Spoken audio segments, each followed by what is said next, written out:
Hello, everyone. Thank you for tuning in. I am Jaylee. This is JayLeesCorner. Happy, snowy, cold, Winterfell. This child, winter is here. It's Game of Thrones round here, but I hope everybody in one way or the other is having a good Sunday. I almost canceled this live because I'm like, I want a nap. It is winter outside. It is napping weather.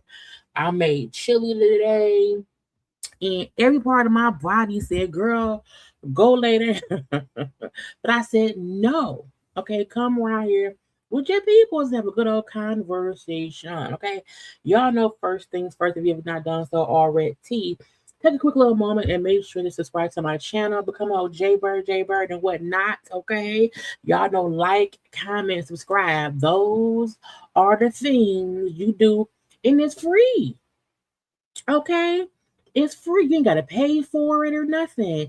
Like the video, comment in the comment section, child, and make sure you are a subscriber. Okay. Now, I'm around here. Okay, begin. Thumbnail done or whatever. If you have not watched other videos I did, go watch other content on my channel. Okay. We have been putting content out little bit. Okay. I even had to separate the white people's business part of the last live I did discussing the Beckhams. Okay, I put that part in a little short.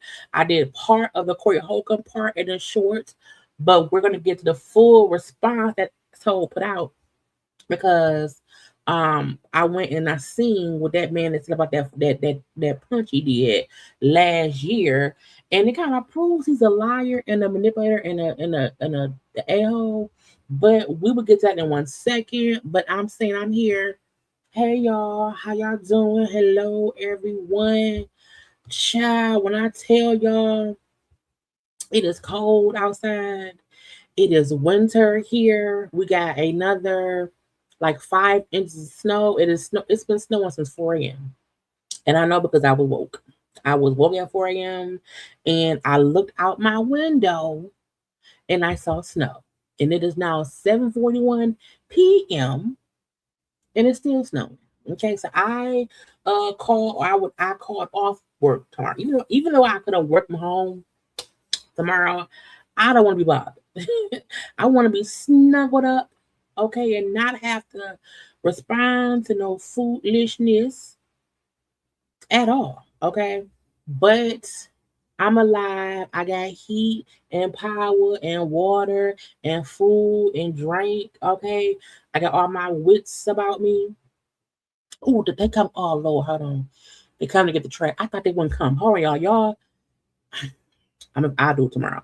I thought they would not come get our trash today because it's snowing so bad outside, but I hear them out there. But it's not that bad. I can just put it out tomorrow. But yeah, how y'all doing? Again, like, comment, and subscribe. Okay. We all snowed in. Now, I don't know if the other states got it as bad as they thought they were. We did. I'm like, oh, maybe we'll get like an inch or two. Maybe it really won't be the full 5 to 7. Bitch, it's the full 5 to 7. Okay.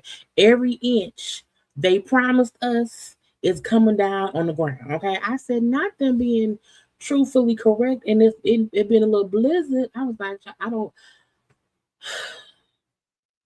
Right now, it don't say it's gonna snow no more the rest of this week, but we shall see. Okay. If they plow the streets and put some salt down, tonight and tomorrow, by the time I have to leave my house on Tuesday, I might be okay. Okay. But I said, bitch, I'm not leaving the house on Monday. I'm not. And I don't feel like working from home either. My laptop is right there. I said, nope. Sick day. Oh, you snowed in North Carolina? Now, does North Carolina typically get snow? Because I'd be confused. That's right on the little line. Okay, so it's right. But yeah, I'm not even for. Look, somebody call Mother Nature.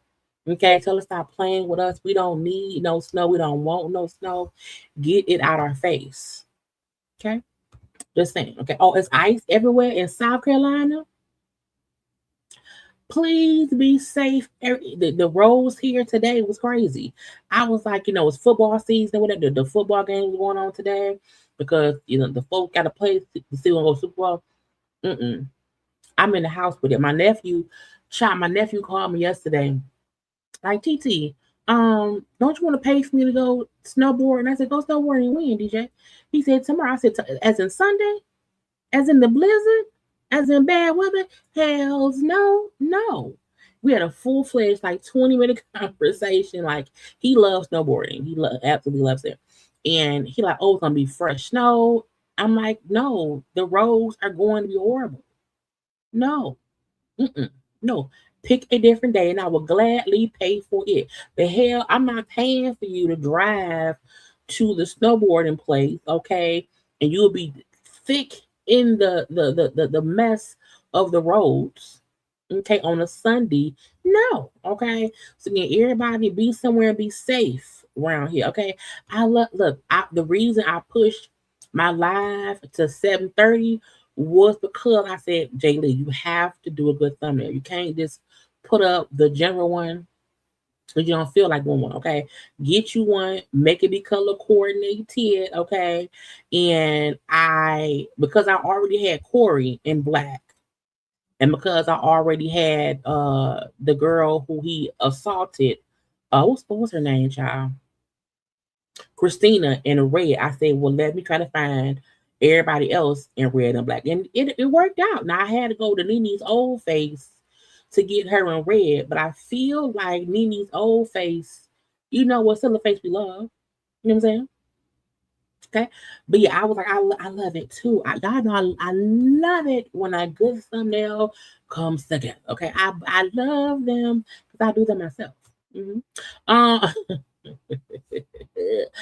gonna get into some things, okay? I hope I don't want no more snow. It can be negative 30 degrees outside. As long as we don't get no more snow, I'm fine. I have a thick ass good coat. I can leave out the house for cold weather. I'm not leaving out for snowy weather.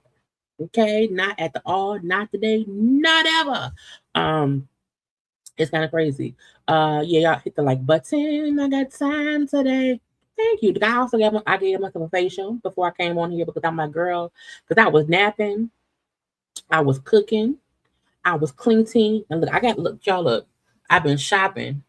So those are all new clothes. That's a little stack of new clothes I have to put up. Okay. So I've been cooking and cleaning all day and stuff. Okay. Ditching work. All up and through. Okay. But hello to everyone. We got 20 to 4. What not what centimeters? I don't know that. What's let me calculate. What is 20? What is I was never good at math. What is 27 inches? Okay. I don't need no, I don't want AI mode. That's almost 8. What? Child. They say for 40 centimeters, that's 15 inches. That's 2 penises. Okay? That's 2 7.5. Don't nobody want 2 7.5 penises worth of snow on the ground. Okay? Not at all. Okay. You're in Cali. You're in that Massachusetts. It's bad there. It's bad here too. It really is. I was like, Lord, it's kind of crazy. Okay. Wherever you are, 10. Okay, 10, girl. I'm like, and is it still snowing where y'all at? It's gonna be cold here too. And I was saying, like right now it says 15 degrees right now. It just stopped snowing. But again, it's been snowing since 4 a.m. So it just stopped snowing. So probably now the salt trucks, the plows will come out. I got the folks coming to clean the parking space today as well, and whatever, because I don't want to deal with that. See, like the rest of the week, we're in, like 17 and like that. Now next Tuesday, it's gonna be 30 degrees. It's gonna be summertime next week. So look, I'm just saying, y'all, it's cold. Be safe. Be safe. Be safe. Oh, it's ice in Huntsville, in Alabama. Get y'all an automatic start. Okay, I have to start my car from my window. Start the car once a day. In these cold temps, you do not want to leave your car like just idle for days, days, whatever. Start it on up. Okay, that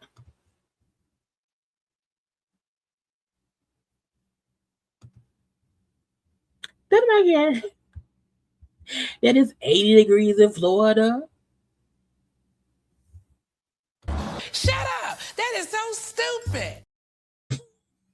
Why would she say that? Like, No, I'm happy it's warm. My mom was on a cruise and came back last night. And so she had to fly back. She flew back from Florida. So I know it's going to be nice in Florida. So congrats to y'all. It's cold as hell everywhere else. I think Florida may be the only state that isn't dealing with this crazy weather. Okay. It's real weird. We don't like it. Oh, snow and ice in Baltimore. The snow is not much in time. Not at all. And that's the thing that people don't get. That's why I be like, when it's really cold and it starts snowing, my issue is that on the layer of the ground is ice because the cement, the ground is it's below freezing. Okay. Um, yeah, look, child, when I was so mad because my apartment complex they sent out an email like, hey, because it's so cold here, you know, we don't want the pipes to bust. So everybody open up your cabinets up under the sinks, drip your faucets and all that. So I like, okay, fine. So in my bathroom where I opened the doors to under my sink, I forgot. And got up to go pee, and down it died. I said, "Man, what the fuck is girl? What the fuck?" I'm like, "Oh yeah, the damn thing's open." I was like, "This just kind of crazy." Okay, snow and sleet. Shovel. I have not shoveled no snow. I allow the apartment. That's why I love apartment living.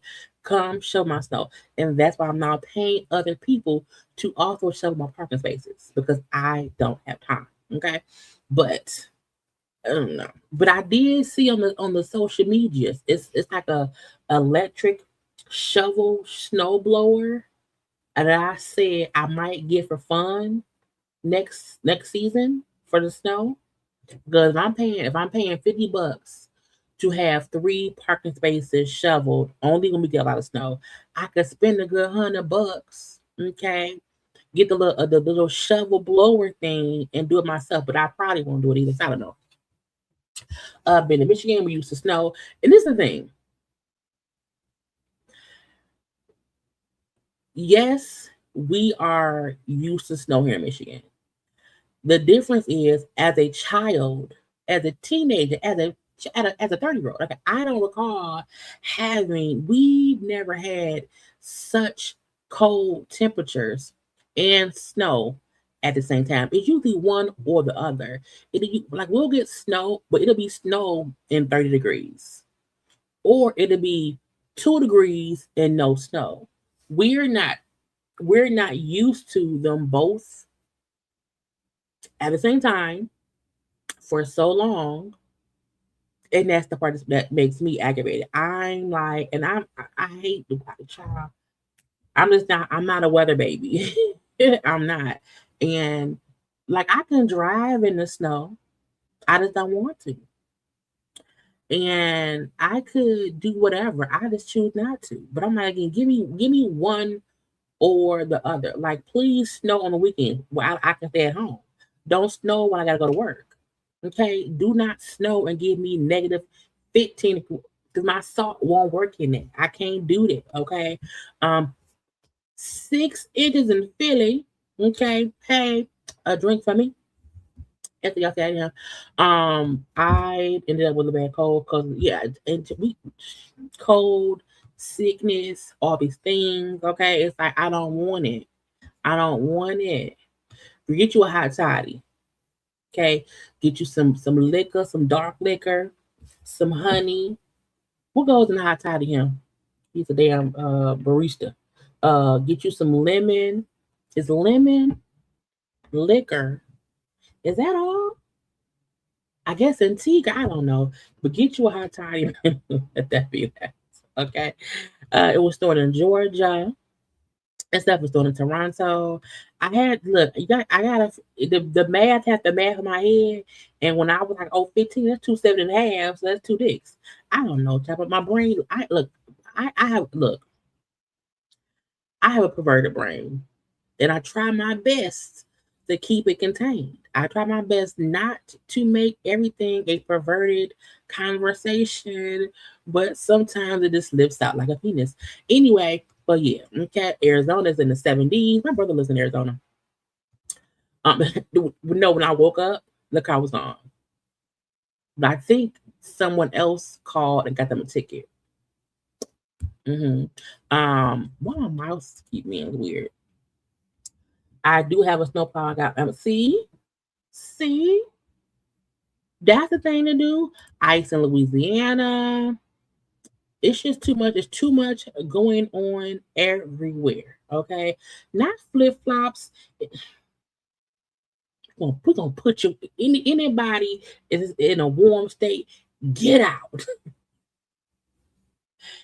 Get out. Get the step it. Okay. We don't like it. Mm-mm. Mm-mm. But again, we only have bad winters. It starts in January, and by the end of February, we're usually past it, and then we'll get maybe 1 or 2 spots in March. So it's not like we have a consistent full everyday snowing from December till April. It's just, not we just don't like it at all. Okay. We're not used to it. Again, I don't recall whether this cold when I was a kid going to school. And I think that's why our school wasn't canceled because it was a negative 30 degrees on a Tuesday going to school in a snowstorm. We didn't really have that. If it was snowing, it was snowing and it was 30 degrees, maybe 20. So the ground was still a little bit warm. The salt worked. That shit is now it's like the hell. Yeah. Shut up, warm states. Be quiet. Okay. Y'all, let's get to the foolishness because I am done. Look, everybody in a warm state. Shut your mouth. Okay? Okay, let's get to some things now. Because I was taking a nap, why my mouse? Hold on, come my um my keypad. There we go. That's better. I don't think I put stuff in the best order, so we're gonna roll with it. We're gonna just roll with the stuff. Okay. I believe I have some foolish news. I also believe I have some good old, the stuff on the thumbnail and whatnot. Okay. So I want to scroll down to see. Well, first of all, because I think I discussed this the other day, um, on the thing, right? Because let me get on here. Okay. Mm-hmm. Hold on. Okay. This happened in Detroit. Now, this is the thing. We are our airport. Okay. Detroit Metro Airport, the McNamara Terminal. Our airport is a huge airport. It's huge. It's huge. And technically, in my opinion, no one should be able to drive their car through the front door. Now, I don't know what made the man do it at all. But when I kept seeing other videos of the ramization, a word I made up, of the person running, I said, now why would you do that? Why would you do that? Now they still don't know why this man did that or how it happened. I want to show y'all a different vantage point because usually the airport here is always full of people. Okay, because it's a busy airport. It is always people everywhere in there. This was the luckiest situation because now they did say 6 people were treated, but no one like was hurt. Like no one died. This could have ended horribly, in a whole different way because of how busy our airport is, how full it technically usually is.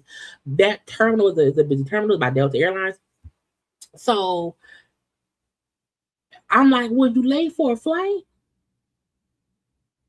Because there's, and even the way you turn, the way you drive up, you would, the way that he even hit and drove in was like, you can't mistakenly do that shit. You had to purposefully drive your car in the angle to even get in because it doesn't even face that way. It's like if this is the door, wait, if this is the door, you're not you're driving like this. So he would have had to do this. Yeah, boom. So like there's no way that was an accident.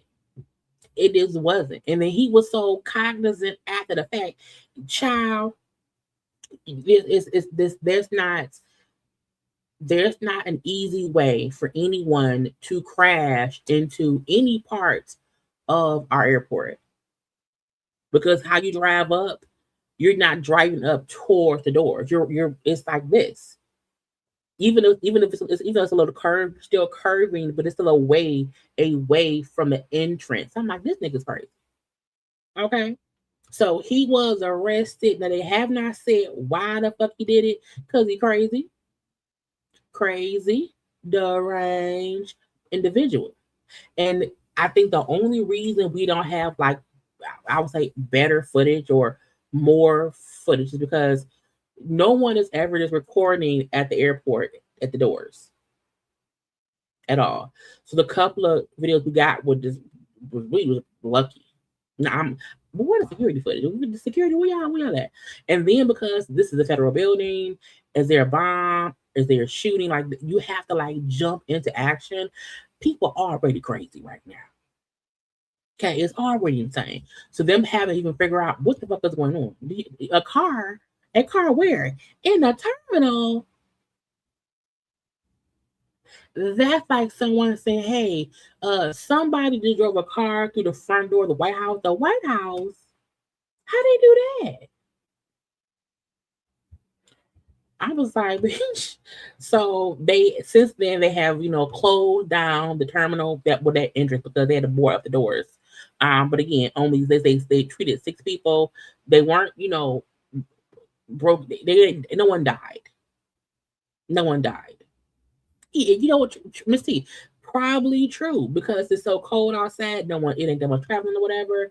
Because of the winter storm, it wasn't that many people coming and going. That might be the what saved people because it just wasn't as busy. Okay, but again, I just need people to understand drunkenness and highness is not a goodness. You don't fuck around and kill somebody. Okay, so arrest him, send him to jail because who the fuck does that? Anyway, some other weird stuff. I already had 2 videos of that. Well, I seen this and I said, now what the fuck? So when I first seen or heard about this, I saw a video. It was a kid, like of someone chasing someone, and it was until I said, wait, hold on, what happened? Now, whoever the mom and daddy is of said child, your child is in school, okay, chasing people with a box cut. I said, bitch, now what is you doing? Why you bring a box cutter to work? Ain't no boxes? Do you work there? Are you under the boxes? Why do you have a box cutter with you at school? I'm confused. What for and why? Okay, so whoever child you are, whoever your parent is, I need you to know that your parents should be arrested because, bitch, what? Now, first of all, if I found out that my child was being chased around the room with a kid with a box cutter, I'm suing everybody. Okay, because how did that kid get into school? Why did nobody bag check? Something weird. Okay, the junior high school student was arrested as they should be. Yes, arrest, and press charges. Following an incident at Denby High School, the authorities confirmed the student was in custody after she brought a box cutter to school to attack a student. Now who? I feel like when I was younger in high school, we wasn't carrying around box cutters. We were carrying around eyebrow archers though. So I guess it's just as bad. It's just as bad. Okay. But that's for eyebrows. Anyway, it says before escaping, the teacher attempted to block the student with the chair. Okay. Good for the teacher trying to hold that bitch back with a chair. I mean, you ain't gonna stab me, ho. Not today, not ever, okay? The video then ends with the reason for the altercation is unknown, but in a statement, the school district confirmed that the student brought a box cutter to campus and attempted to attack someone else. Arrest her. Because when somebody comes to school trying to stab someone or to really, my thing is this: if we beef and you want to fight, let's fight.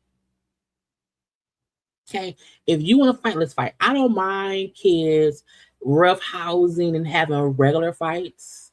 Okay. However, when you purposefully bring a weapon to a school in order to hurt someone, that is premeditation. I mean, you thought about what I want to hurt someone. Let me go in the basement in the tool shed in the toolbox. Okay, get something really, really sharp that's small and can fit in my pocket so I can then attack someone who won't know what's going on. Okay, and to me, that is insane. Now, if you have a box cutter on you because you walk home by yourself and that's your form of a weapon to protect yourself in case someone attacks you, I don't mind that. Don't mind that. But when you bring the weapon to school to purposely hurt someone, you need to go sit down in the juvenile place or the prisons. Okay, because ain't no one got time for you to be trying to stab some, and then if you stab the wrong person or as you swinging or whatever, someone else gets hurt. It's like, no. If you pissed at me, business fight. Square up, hoe. That's it. Don't need no more of that. Okay. Scheming and scamming. Okay, he looked like he thought about a verse. A Texas McDonald's employee accused of double charging customers and pocketing 700 in drafting scam. Now, first of all, y'all don't be shy. I know how much my food costs. Okay, if my food is always $21.13, why is it now $25? What's extra? I don't, child. I know receipt. Okay. So he was arrested after authorities said that he was double charging dozens of customers and pocketing the extra cash. Y'all need to start counting your dollars, your pennies, your nickels. Okay, do your math.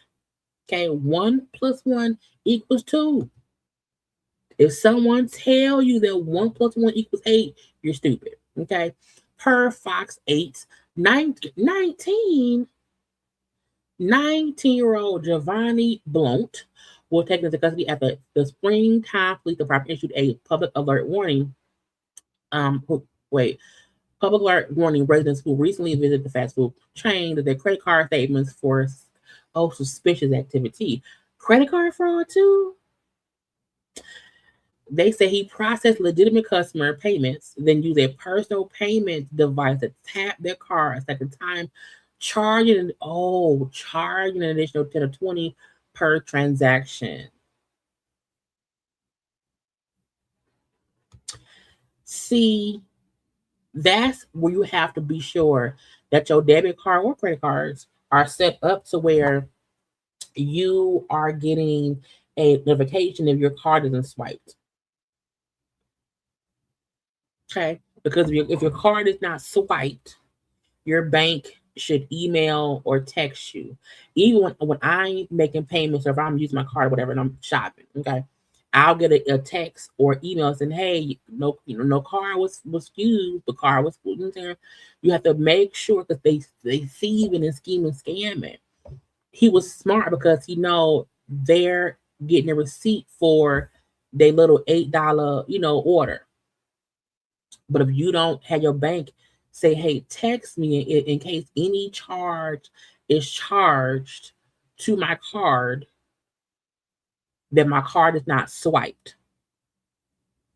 Okay, my card is not swiped because he's tapping the shit and getting $20 damn and he got $700 and he probably got more than that. They don't know.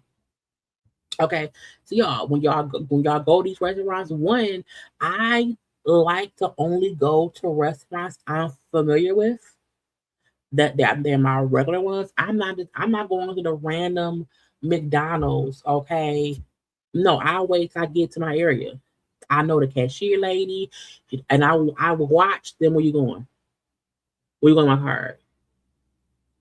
Okay, don't walk away, bitch. Where you going? Don't take my. One time I think I was at a Popeyes or whatever, and their machine at the drive-through wasn't working, so they had to take your car to like the front. It's like, "Hey, our car machine isn't working." Where they go, "Yeah, let me know that you're walking away with my car to go somewhere else." Because bitch, you should not leave from right here with my car at the all. And I don't like you. But then he arrested because he's a thief. But I told y'all, this is petty, immature, childish scheming, scamming. Okay, scheming, scamming. But again, if you paying your card somewhere, check your account balance. Okay, if you see the 10-piece nugget meal was $8 and then it's a random $20 charge, go in there and cuss their asses out because they stealing from you. Okay, stealing.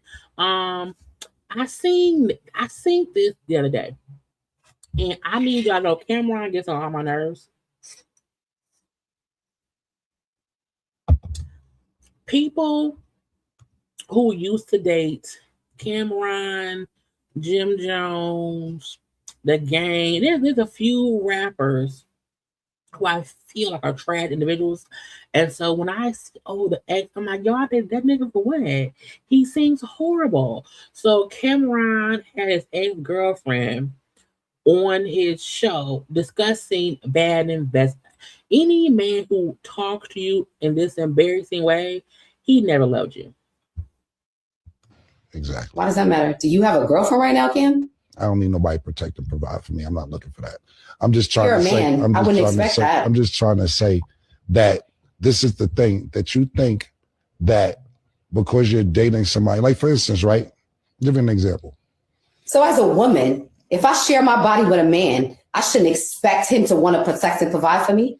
That's what you would teach your fucking daughter? The problem, so I'm not having sex with my daughter. What are you talking about? Just make up your mind. No, it's not about having sex with your daughter. It's about, that's what you would teach your daughter. Oh, teach your daughter, I'm sorry. She just having sex with a man that doesn't want to protect and provide for her? Like what? The problem is this, you want to protect you think men and women are equal? The fact that I can tell while they were together, they probably had this argument over and over and over. Girl, I blame you. You wanna know why? Because Cameron comes off like someone you can't even reason with common sense shit. The dick can't be that good. Oh, what I'm trying to explain to you is this. For me, I rather invest in my female than give my female. And that's the problem. You've never invested in me. Because you had bad investments. That's not bad investments. Why you're in nursing school. I'm trying to explain to you that the investments that you had weren't good. That's not why I'm in nursing school. I've been working on my nursing degree since fucking 2019. Why you don't have it yet?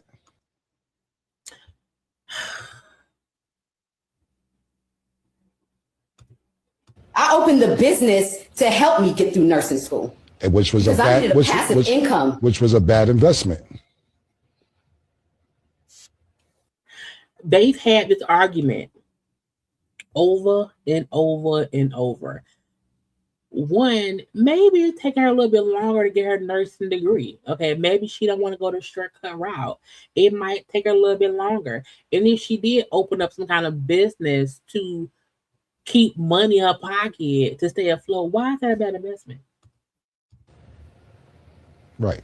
Anyway, like I was trying to explain, because it's a bad investment or somebody gives you an opinion, you reverse it into a nigga don't want to protect, provide. You never looked out for me. Yo, you didn't really like you always looked past me, because I don't think what you were doing was going to make money for yourself or for me. That's how you revert it to say, yo, you never want to look out for me. You never did this for me. You never believed in me. You always looked past me, because I give you my real opinion on situations. It was a time where Sin and PT and Callie called me and said, Kim, you know what? You're right, man.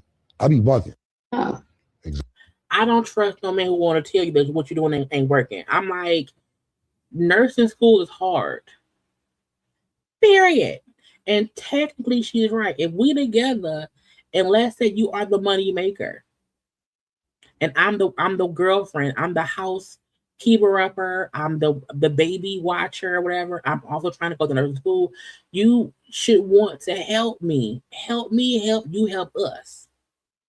You know, and if you thought her little, I won't say scam, her little business or whatever was not a money maker, why not say, babe, you don't need to make no money right now. You want to be a nurse. If she wants to be a nurse, which is a money-making job, okay, why not just have her focus on that? Why I wouldn't even want her to go into business right now. Focus on school. Focus on school. Now, she said, I've been trying since 2019, which probably means because she was doing other things, she wasn't focused on school. So I'm like, one, we not going to have this conversation on a goddamn podcast. Ever. And because he is so cavalier and so nonchalant about things, even if he had the best intent in saying, hey, you were not focusing on school, you made a bad investment in trying to have a business, and that was how he worded, how he said it, came off mean and kind of callous and almost like, bitch, you're stupid. You're too dumb to even go to school for a year or two. You still doing shit now it's 6 years, damn 7. But I don't know what kind, maybe it's gonna be an RN. Okay. My point is, even how he discusses things comes off harsh, which makes me wonder, how does anyone get moist to be with him when he comes off so harsh? You can't cuss me out and tell me I ain't shit.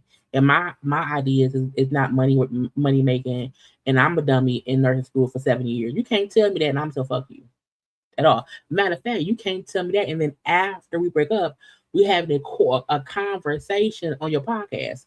Not today, not ever. Now I am fully aware that most men are assholes, and sometimes they can go off like assholes, or whatever. But it's how you word things in a way that should not want to hurt someone else's feelings. Okay, but again, I don't get how anyone can get moist for Cameron even when he was with Juju, he still came off like an arrogant asshole because he's Cameron. I'm like, nigga, irks my fucking nerve. Okay, so y'all don't date no Camerons. Okay, again, I have no issue with him trying to say, hey, your business was a dumb idea. You should have been focusing on school. And because you chose to want to focus on a dumb business plan, I did not give you money. I get that. I fully get his point, but how he made the point seems mean and rude. And I don't like assholes. Well, I do, but I don't like mean assholes. Okay, you can have to be a funny asshole. Okay, a hilariously joking asshole who is never trying to belittle the person you're with. And I just don't get that. Okay. People working in I said, what are y'all doing? Okay. Pennsylvania man arrested after breaking into a home, pretending to be an ICE agent. Girl. According to this criminal complaint, 35-year-old William Gregory broke into this home through that window, claiming to be an ICE agent. And investigators say he had a knife, then tried to steal a PlayStation. A PlayStation? Is he a child? First of all, the house is dirty. Pressure wash the outside. Because you imagine coming home or coming down the steps and somebody's in your home? For residents in this Beltuver neighborhood, the fear that this family must have felt is incomprehensible. I believe that is a Hispanic home, and our neighborhood is very diverse. And then you have somebody fraudulently acting like they want to be ICE and then come in and invade the people that make up my community. But police say a boy inside the home fought back, protecting his family. According to court papers, when William Gregory forced his way inside the home, he, quote, came upstairs shouting that he was an ICE agent and needed to see their paperwork. Now, nigga, I'm gonna shoot you.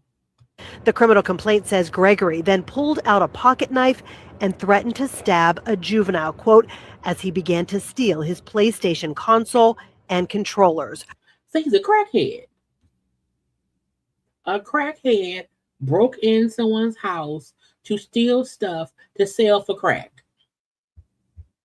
Gregory forcibly ripped juvenile number one's cell phone out of his hands, and the two began to fight. Juvenile number one eventually punched Gregory in the face and knocked him unconscious. Bitch, you faked an ICE agent identity and got knocked out by a child?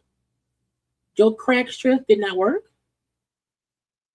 Which was how he was when officers arrived on scene. But not knocked him out cold, girl. The family who lives here does not speak English, but they told me the boy who defended them is 17. Their neighbor says she is thankful for Is he a boxer? If he wasn't, he should be one now. that. It's a great thing that the young man, his adrenaline went through going in action and went to just defend his family. He been waiting to beat somebody. That 17-year-old boy had been waiting to beat somebody's ass, and the crackhead ICE agent came right on time. Thank goodness for that. William Gregory is charged with ethnic intimidation and burglary. He remains in the Allegheny County Jail. He also, is it a hate crime? Shouldn't it be a hate crime too? Because you broke in someone's house acting like ICE and won their papers. I wouldn't give you up. Covering Allegheny County from the city of Pittsburgh, Marcy Cipriani, Pittsburgh's Action News 4. That house is dirty though. Look, y'all lock your doors. Okay, lock your doors, lock your cupboards, close all the windows. Don't open up for nobody tea at all. And if someone walks in your house, knock they ass out and call the police. Okay, a crackhead is in here fighting my child. Okay, come get the crackhead. I'm like, child, I would have been pissed breaking my goddamn window. I said, now what is going on here? A Wisconsin woman arrested for allegedly setting her dad's apartment on fire. She was in charcoal fluid after he told her to move out. And she said, burn, motherfucker. Prosecutors charged a 48-year-old woman for setting fire to a senior housing complex. You try to kill all the old people? According to the criminal complaint, Laquita Spears used a lighter to set her father's couch on fire at the Hampton Gardens on 22nd and Hampton last week. Spears' father told investigators he let his daughter stay with him after she got kicked out of a shelter. He told police she started the fire after he ordered her to move out. Now, if you was already in a shelter, okay, you then was kicked out the shelter. I'm like, why? What did she do to get kicked out the shelter? And why would you want to set your daddy's apartment complex on fire and he helped birth you, but you ain't set the homeless shelter on fire? Why, if you was kicked out of one place and then been kicked out of another one, why not? I'm not advocating for set this on fire. I'm just saying why your daddy's stuff got to get burnt up. Okay, what for and why? Okay, you're 48 years old. You're grown ass adult. Okay, what is happening? Say tenants have been building for weeks, and on January 13th, things ahead. The complaint reads: the father said he did not have any problem with the defendant, but over the past 2 weeks, she has been constantly being talking to herself. Oh, she's having mental health issues. Because 2 weeks, she been talking to herself. Ain't nobody else there. Okay, I don't know. At 1 p.m., the defendant was screaming at him and not making any sense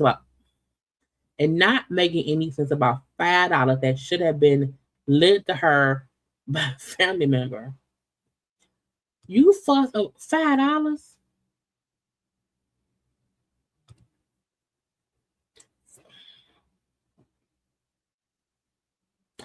So daddy said, hey, you can't stay here. You can't be cussing me out, fussing at me over somebody else's $5. And so she said, burn, motherfucker, and squirted charcoal fluid on a jacket on the couch in the laundry basket of clothes and used a big lighter to ignite and then walk out. You left him to die? You left that man to die. That is not the thing to do ever in life, okay? He helped birth you. You were living there. You were living at that place with that man. Why would you do it? I cut this one earlier. Why would you do it? The fire can be spread throughout the apartment building, which houses mostly elderly and disabled people. So only one person was hospitalized after being found unresponsive. She has two prior arson convictions. She's an arsonist. When you have 2 prior fire-setting things, you are an arsonist. She was arrested. Not my birthday. She was arrested. Okay, she's being held on $50K bond. If she didn't have that $5, she didn't get 50. Okay, so yeah, be careful who you let live with you, because once you say get out, they may burn your house down, and you shouldn't do that. That's not the thing to do. I seen this clip, and I'm wanting y'all's opinion. Okay, Tracy Morgan is extremely rich. Tracy Morgan had that accident where he was hit by a Walmart truck or something, and he got a whole bunch of money in the settlement. So he's very wealthy based on that, but he also had a lot of health things. And he was somewhere, and a friend from his childhood who's now homeless walked up like, "Hey man, I'm homeless. Hey man, help me." And Tracy said, Always on my ass about taxes. Taxes, then. Let's do it. William, what's up? Listen, I remember you, William. Don't talk to me like I owe you something. I didn't say that. Hey, boy, can I get something, please? No. When we was younger. Yeah, but I think I forgot. I'm homeless, boy. So what that got to do with me? I ain't do that. Oh, shit. Take care of my kids. Can I get a picture of my sister? You're always on my ass about taxes. So, if you are a wealthy individual, okay, and an old childhood acquaintance who is now homeless, hey man, can I get something? Are you obligated to help? Okay, now at one point you did hear him say, you heard Tracy Morgan say, "You used to fuck with me and talk shit to me when I was a kid. I ain't forget. So don't look at me as if I owe you something." Now, again, kids do and say crazy things, but people felt like, "Oh, that's not fair. Oh, he should help that man." First of all, let me say this. I feel like you should help people that you want to help. Okay? I feel like you are not obligated to help everyone who asks for help. And if he said, I remember you. You talk shit when we was younger. Which means they probably wasn't really friends or whatever at all. So why would you expect me to now help you just because I'm well off now? You was horrible with me in whatever way as a kid. I don't think rich people have to help people who are in need from their past if they didn't have like a good relationship. I mean, yeah, I knew you was an asshole to me. It ain't my fault you're homeless. I didn't do that. I'm helping myself and my kids and my family. I don't have to help you. And I agree. Fuck you. Today and forever. I think that may have been my last random story of people who don't matter in life. I think that is. So yeah, now we can do some celebrity stuff and then I can go take a nap. Okay. But y'all take a full minute, okay? Dance with Nikki and Lenny and Bishop Robert Reed and then like the video.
And we are back. Okay.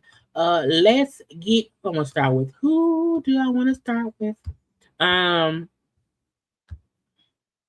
know I'm gonna do the Corey stuff last. We have to look at some of the audio from that bull stuff. Let's just do Cardi and Stefon. So congratulations is in order. Okay, the Patriots won their game today. So Stefon Diggs is going to the Super Bowl. Okay, it's on his way there. It's gonna be great, whatever. And Cardi B will be going to. I was like, because I was like, I didn't even know who was playing the 14s. And so, who was it? Hold on, pull up this thing because I was like, who playing? I don't know who's playing.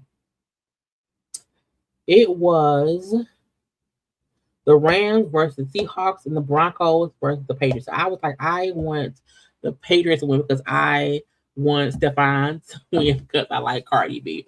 So the Patriots won their round. So again, they're going to the road. And Cardi was round there. Look, Offset somewhere pissed. You hear me? Okay. Offset is somewhere at the house upset.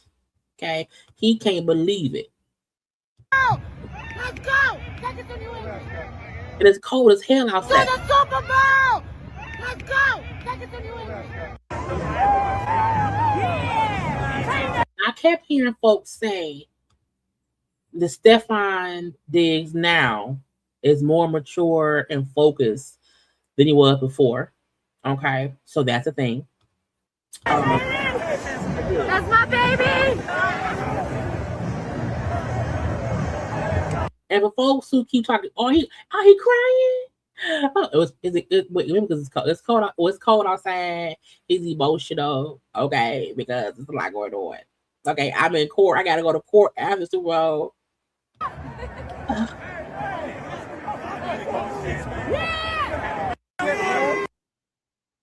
That's his mom. Okay, so again, congrats to Cardi and Stefon with the Patriots.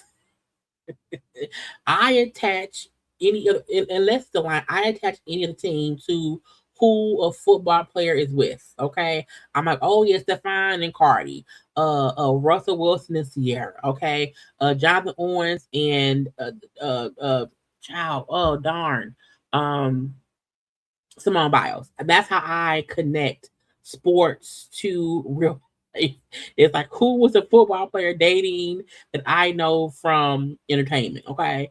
But again, I love seeing this. One, because so many people be talking cash about Cardi Stefon as if they're not like, happy and together, whatever. And I'm like, they seem like they good. Okay, they seem like it's fine.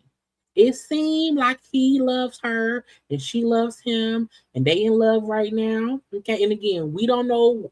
No one knows the future. Okay, but currently, my man. What you gonna do? Okay, what you want me to do? I don't know. Okay, but Cardi being right there on the field with her man and is they green or are they blue? They blue and red. Why not girl wear it on the blue thing? But again, it's cute to see them. Her furrer, okay, him in his outfit. We're going. All nervous, child. Yeah. Come on. It's over, Chris. Come on, no. It's over. Hold on. She like, stop yelling. Okay, I'm wait. I got what's going on. What's happening? Over. Hold on.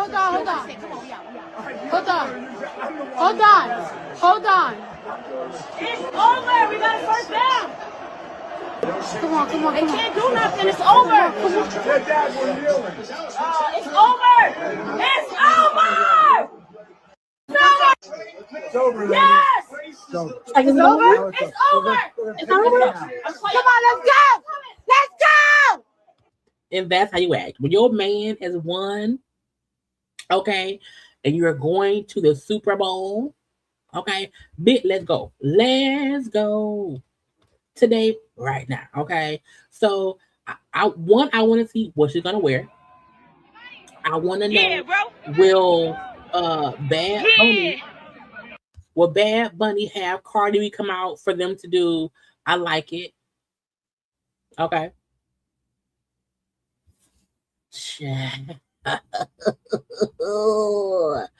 Now I have to watch Super Bowl because Cardi B is gonna be in the audience. Okay.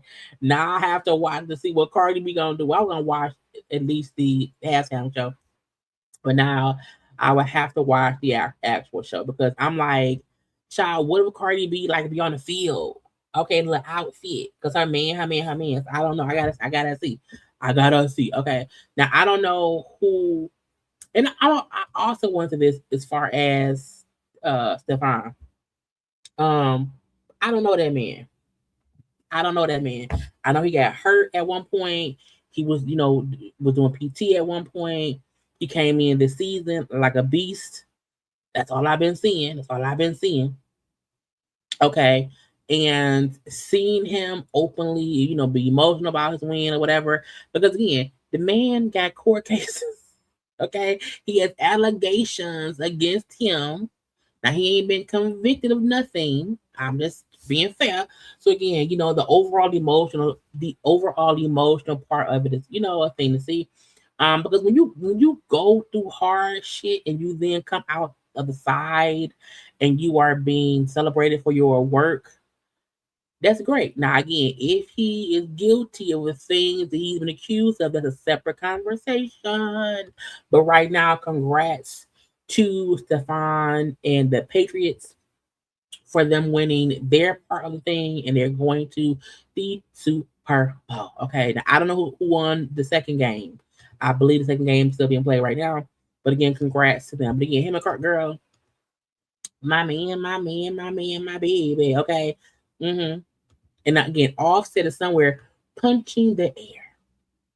Okay, because all the men around here is watching the footballs. Ray J. Now, I didn't Ray J revealed he was recently hospitalized and his heart is only operating at 25%. It's the drugs, Ray. All right, what's up, everybody? It's Ray J. That's over with. We're live right now. We're coming off of a crazy run. I want to thank everybody for praying for me. I was in the hospital. My heart's only beating like 25%, but as long as I stay focused and stay on the right path, then everything will be all right. So thank you for all your prayers. I'm gonna burp right now, and I'm gonna say, excuse me. All right, what's up, everybody? Why would you do that? It's Ray J. Also, I feel like when you recognize that your body is suffering from stuff, I just feel like Ray J, you have been involving yourself in substances that are harmful to you. And even a lot of us, myself included, once you realize, okay, something's wrong, you start making lifestyle changes. Okay. And I hope that Ray J is making lifestyle changes. I hope he's changing the people who he's around. I hope that he recognizes that he has 2 kids to live for. Okay, yeah, he has family and friends who love him, but Ray J has to want to be better for Ray J. That's over with. We're live right now. We're coming off of a crazy run. Because if your heart is operating at 25%, like that's not a good thing. And that can come from a lot of different things. And there are ways to reverse it, to help it, to heal it. But nigga, you have to want to be better and do better. And I feel like Ray J looks like he's still dibbling and dabbling in stuff. Okay? If your heart is operating at 25%, you need to go sit down somewhere and get your shit together. Okay? You should not be somewhere working your ass off hard. You're usually trying to get your health in order. Okay, so I'm just hoping and praying that Ray J would get his shit together. ASAP Rocky. Okay, now again, I don't like anyone talking to DJ Academics. I hate that man. He gets on my freaking nerves and whatnot, but I digress. But ASAP has a new album out, and again, people are asking him about Drake because that's what they do. Okay, interviewers are going to ask the messy questions. And so it is what it is. I think from a man perspective, I'm being 100, that nigga move like a female. Like, that's it. That's just my opinion. I take it or leave it. It's my 2 cents. You know what I'm saying? Like, I feel like it's crazy how, like, the nigga threw the nigga J. Cole under the bus. And why nigga, yo, you don't fuck with Cole? I fuck with that nigga. Stop playing. That nigga fire, bro. Listen, that nigga Cole fire, man. You could not drop a diss song and then delete it and apologize before the hearing. Wow. Yo. That's just wild. I'm telling you, if it wasn't for that, it's just ASAP, I want you to get away from DJ Academics. Okay, move, get out the way. I don't like it at all. Now, his girlfriend, his wife, his baby mama, okay, reacted with the album, okay, Don't Be Dumb, which went number 1, uno, okay, uno, 1. She said, just me here to let y'all know my baby daddy got the number 1 album, Don't Be Dumb. Okay, it said it sold 120,000 albums. That's a lot. That's a whole lot. Okay, and when your lady is Rihanna, okay, she's my man, my baby. Okay, so congrats to ASAP for getting the number 1 album. But the reason I put Rihanna on the thumbnail is because she said that's my man. Okay, that's my baby daddy. Okay, and I am being supportive. Again, I still feel like they're married. Okay, part of me feel like they went and got married. They just haven't said so. Okay, so yeah. But again, congrats to him. But again, we love us. Rihanna, what you gonna do next? Girl, come do something. Keke Wyatt. So look. I am about to say something extremely controversial, but I've been thinking about it for like a day or so. Like, should I say it? Should I not say it? Oh Lord, how will people feel? And you know, Keke Wyatt, how many kids Keke Wyatt? Keke Wyatt has how many kids? Keke Wyatt's kids. Keke has 11 children. Okay, she has 11 children. Now, I'm not counting no one's coochie. I feel like every woman has a right to choose when she does or does not want to birth a baby. Okay, it's always our choice on what to do. However,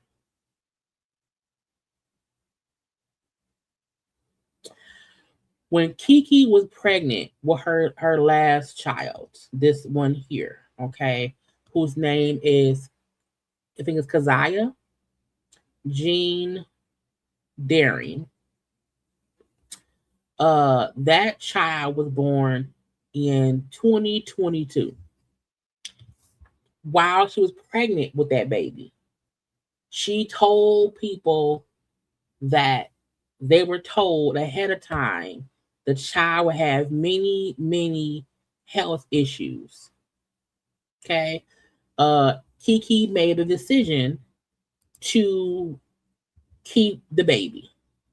Okay. And that's her decision. Not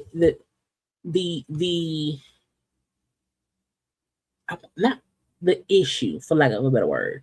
The issue I have is now the baby is born. Okay. The baby's here. He's roughly, 3-4 years old. And he has consistent health issues. Okay. Consistent health issues. And now he's in the hospital again. She posted how a whole month of this, I'm so tired and ready to go home by now.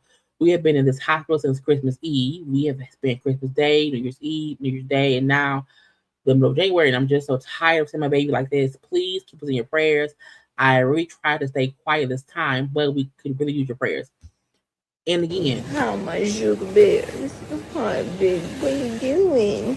What are you trying to pull the cheeks up? What are you trying to do? Damn it, I gotta charge this car again. I'm over it. Again, everybody has a right to make decisions on their body. My issue comes to play when you decide to have a child whose life will be fully dependent upon you or a caretaker forever. Forever. You know what I'm saying?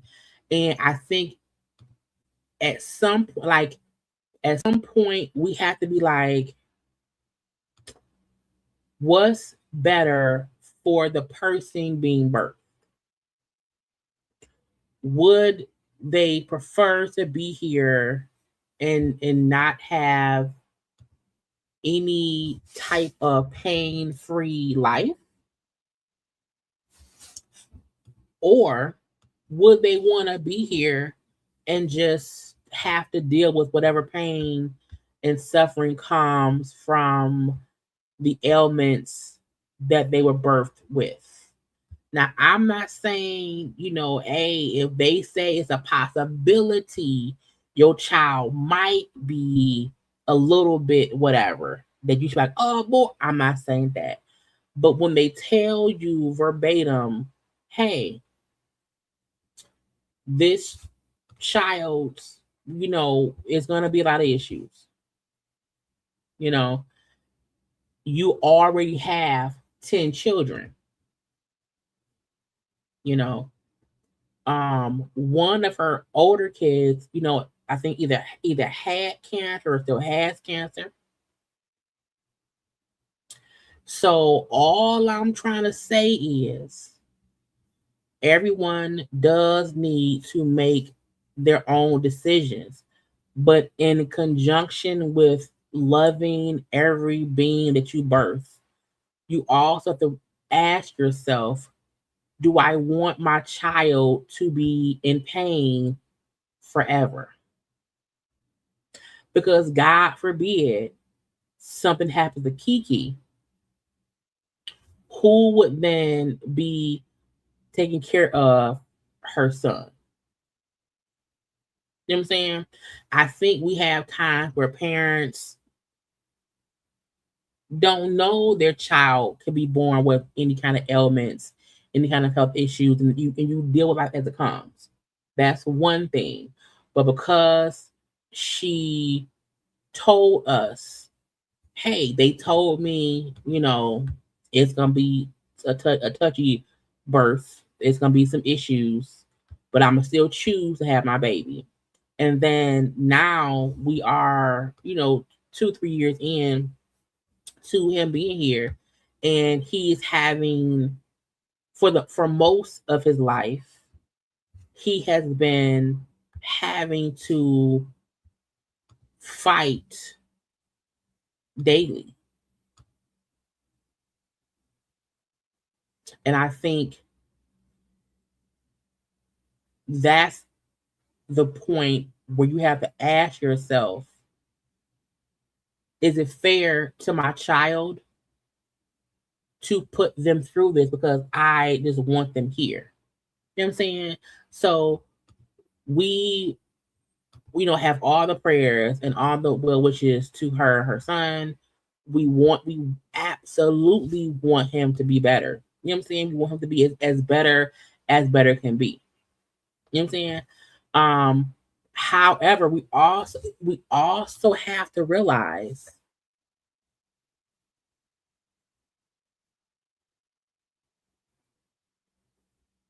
as better can be,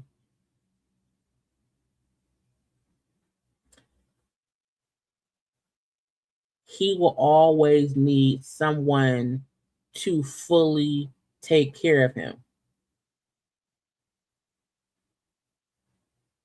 You know what I'm saying? So I just really, like I kept on saying before, like I hope she don't have no more kids because of the amount of attention and care her younger son will need. I can't imagine her having another baby when she has to care so much for him. So everyone has to make their own decisions. You know what I'm saying? Everyone has to make their own decisions. But when your decisions start to affect the people you are supposed to protect, are your decisions the right ones? You know what I'm saying? So again, I'm not telling anyone what to do. Everyone has to make their own decisions. Everyone has to do what's best for them on every level of life. However, when you are pregnant with your 11th child, I just want people to start thinking, you know what? Maybe I should be done.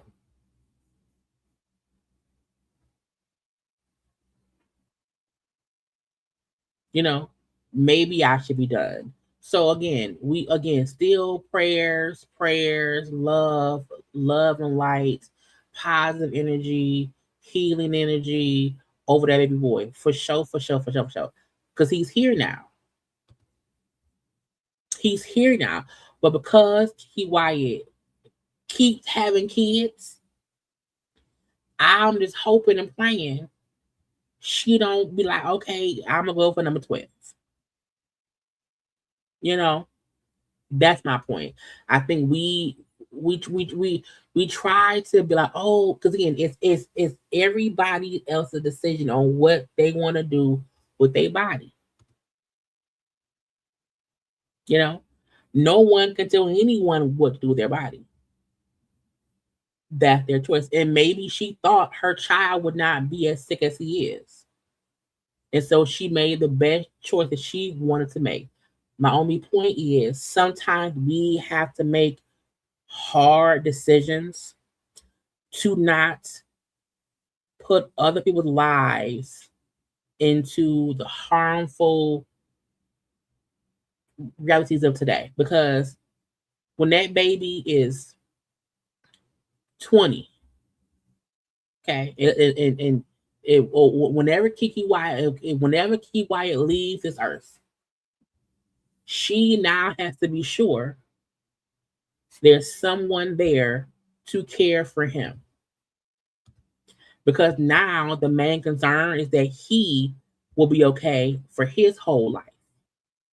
You know what I'm saying? So that's also a piece of what I want people to take into account, so that, because it's not about Keke, it's not about abortions, it's not about none of that. It's about you want to be sure that when you bring a child to this world, that you're making the best decision for yourself, for that child, and that child is not having to suffer forever and then be at the whims of whoever is caring for them. We don't want to hear, oh well, you know, Keke Wyatt is something. Oh, speaks of limp. I'm like, what the scared that shit. I mean, yeah, we don't want anyone being able to we don't, cause I don't think he can walk and talk, you know. And he seemed like a happy baby, which is great. But again, as he gets older and he, you know what I'm saying, it's just hard. So again, we want to pray and send prayer to Keke and her son. Is it because it's Keziah? Because it's Kezyah. Again, we want to pray for him. Because again, he's been in the hospital at this point for over a month. Well, almost a month because it's January 25th. So yeah, and then we're gonna pray for the other 11 children. 11. Okay. 11 kids with 3 of her husbands. I think her oldest was born in 2000. So Keke been having kids for 22 years. Girl.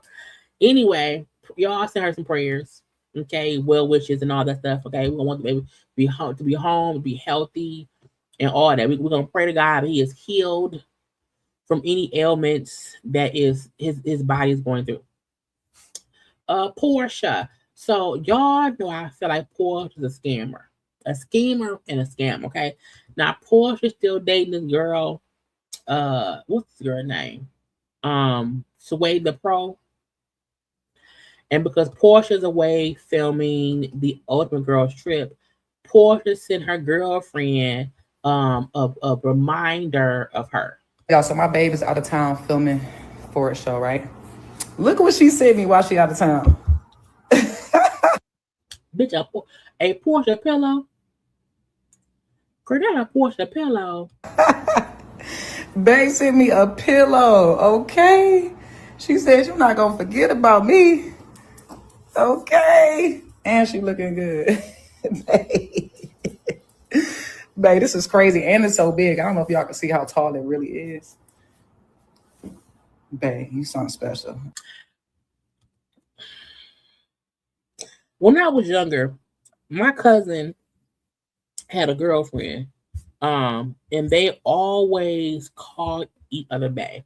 Bae, bae, bae, bae, bae.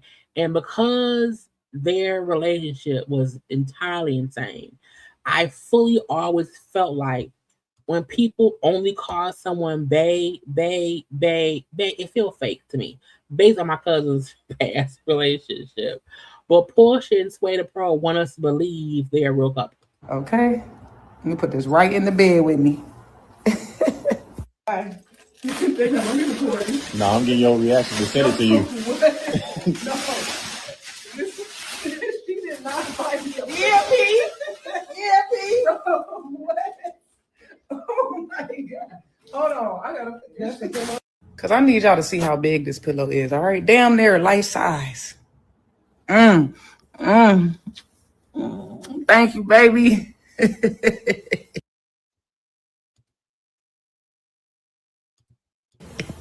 My baby. I miss you, girl. Y'all, so my baby's out of. I also don't trust people who only post pictures of their person on the stories.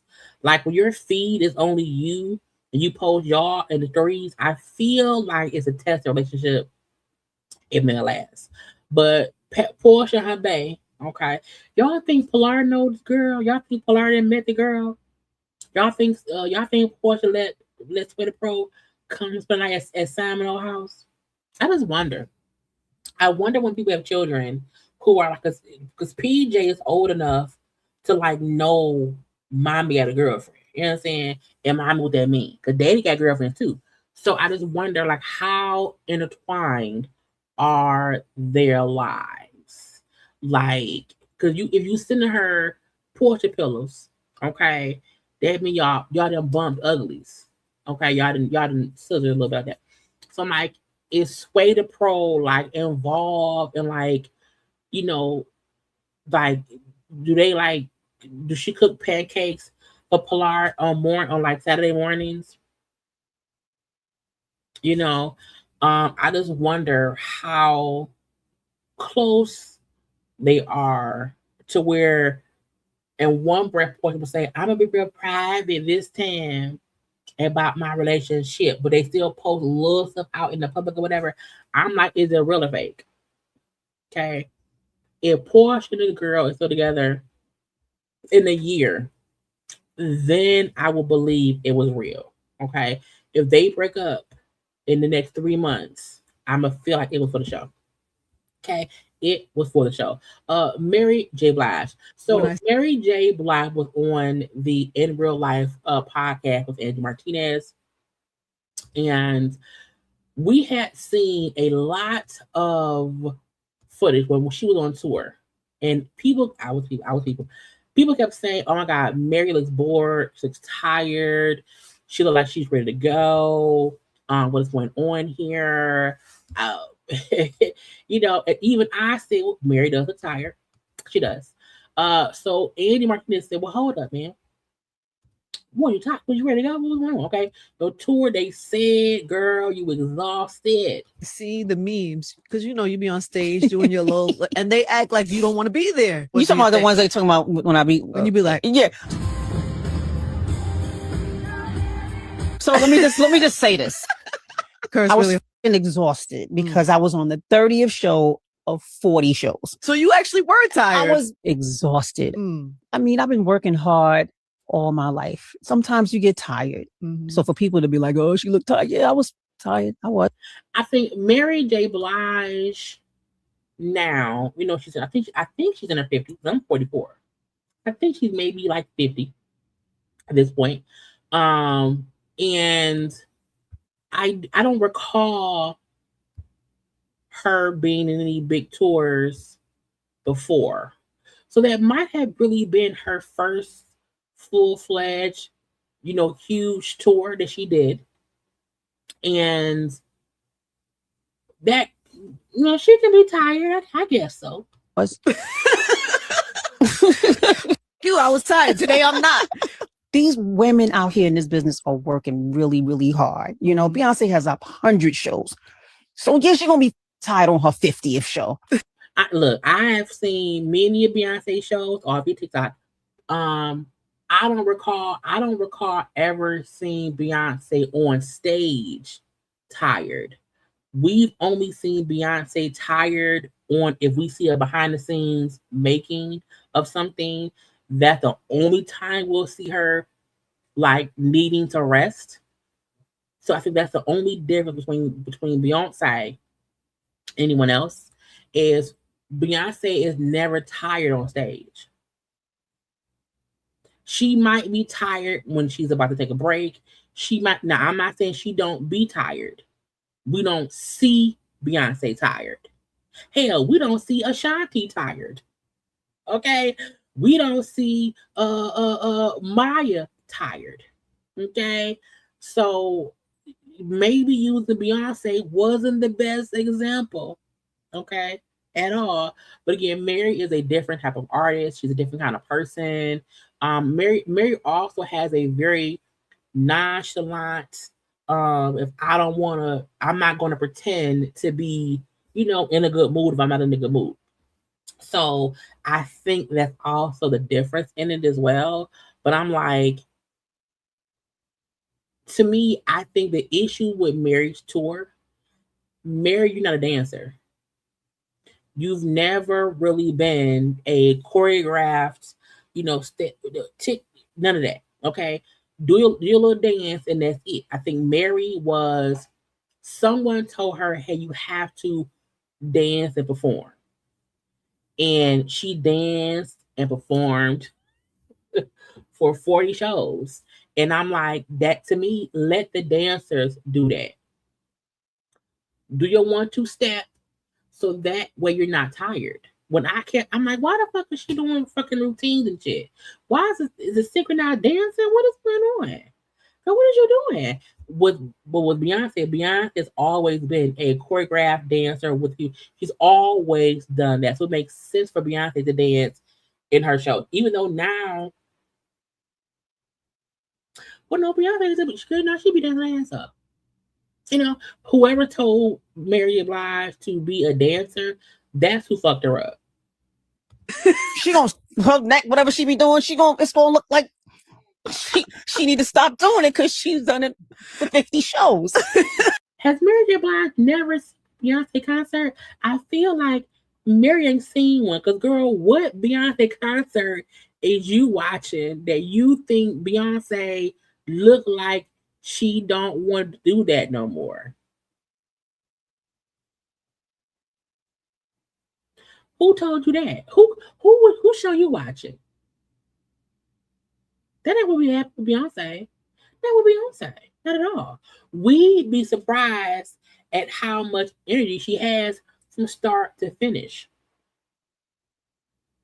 I'm like, girl, what do you mean? So everybody shut up with that. Yes, sometimes we get tired, but when we rest, we on. That's so funny. I didn't think that was going to be your reaction. I thought you were going to be like, nah, that was just my swag that day. No, I was tired. And you know, I'm going to tell you how I tried to do it. I was like, well, maybe, you know, it's going to look like different. And in my mind, it didn't feel like it looked like it looked. And I seen it back. I was like, oh man, I guess that's how it really was. When I see, now don't get it wrong. I love Mary J. Blige. I have loved Mary J. since Real Love. Okay, since day one, since the damn baseball jerseys. I loved her. Okay, you can't tell me no different. Okay, I remember her in KC. Okay, so I love Mary J. Blige. Okay, however, girl, you wrong in this. Okay, you were tired, right? Ain't no we. Ain't no we. Ain't no we. Okay, none at all. She was sitting down. Beyonce showed did fall that one time. Child. She fell that one time. The one show her with the power went out and she was the girl. Beyonce has performed through and through. I see someone else mention Usher. You know, Usher don't be tired on stage. There are many artists that when they're on stage, because again, it wasn't like one time they caught Mary J. Blige looking tired. No, it was many times at different shows where she looked like, man, fuck this shit. I'm ready to go. Pack up my bag. I gotta go. Okay. So again, my point, and she had a residency coming up in Vegas. It's like a 2-part residency. I think it's like maybe what is it? It's like a 2-part residency in Vegas. Let me see. Mary J. Blige. Where is her residency? I want to be sure because I can't remember. It's a residency in Vegas it's May 1st through the 9th and then July 10th to 18th. Someone needs to tell her, hey, Mary, don't be dancing. We have dancers for that. Okay, you just go out there and sing. You can still move your body, but you don't need to be doing no fucking choreography, Cal Johnson. Okay, don't do none of that. None of it. Okay, sing the songs. That's it. I think if she just go out and have a good time and sing, she does not have to. She wouldn't get aggravated and tired if she wasn't doing more than what she needs to do. Okay, we don't need you doing an 8 count. We don't need you running from left to right, the full stage. Okay, you're gonna be in them boots and them heels. Okay, stop it. Okay, leave it be. I think if she does that, she would enjoy the shows more if she's not worried about the choreography with the people. Okay, but Mary said, "Bitch, I was tired." But we was not. Okay, don't you be blaming Beyonce. Beyonce did not do that. Okay, now as I was sitting around here, y'all, Cardi and Stefon is partying, child.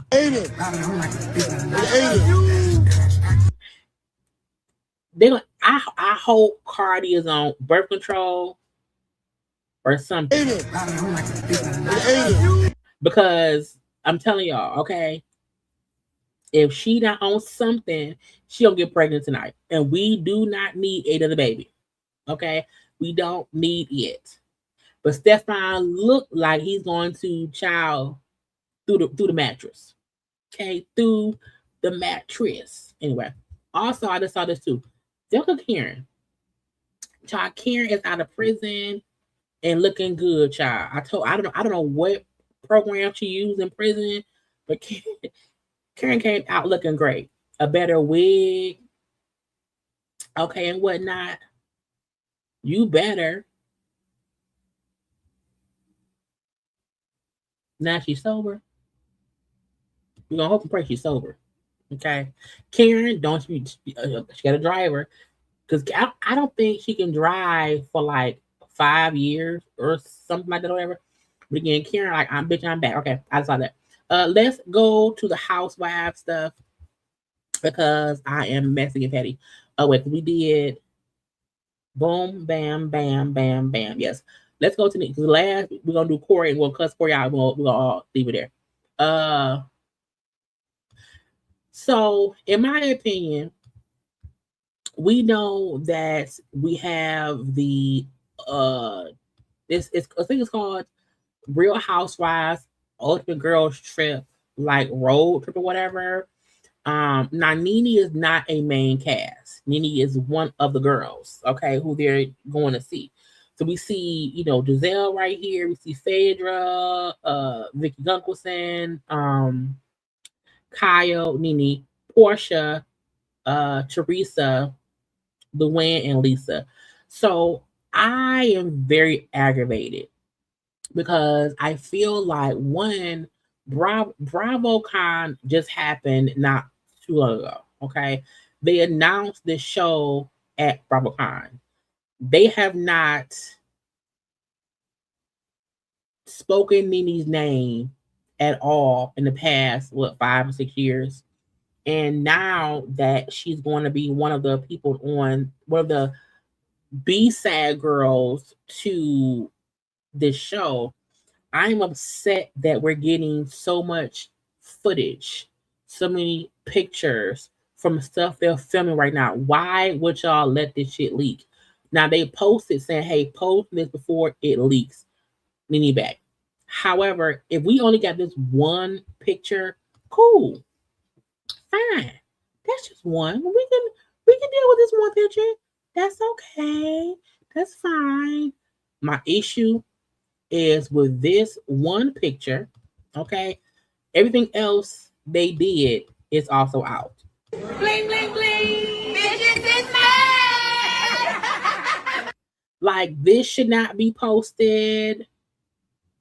I feel like save all of this to promote the show when the show is about to come out. Doing all of this shit while you're filming means nothing. Because now I know who's gonna be there. I'm not really interested that much because I know what's going on. You know, and I had to, where is it at? Hold on. This one. So they're filming in Atlanta right now. You know, the Atlanta girls. So Nene posed, I think Nene did 2 events.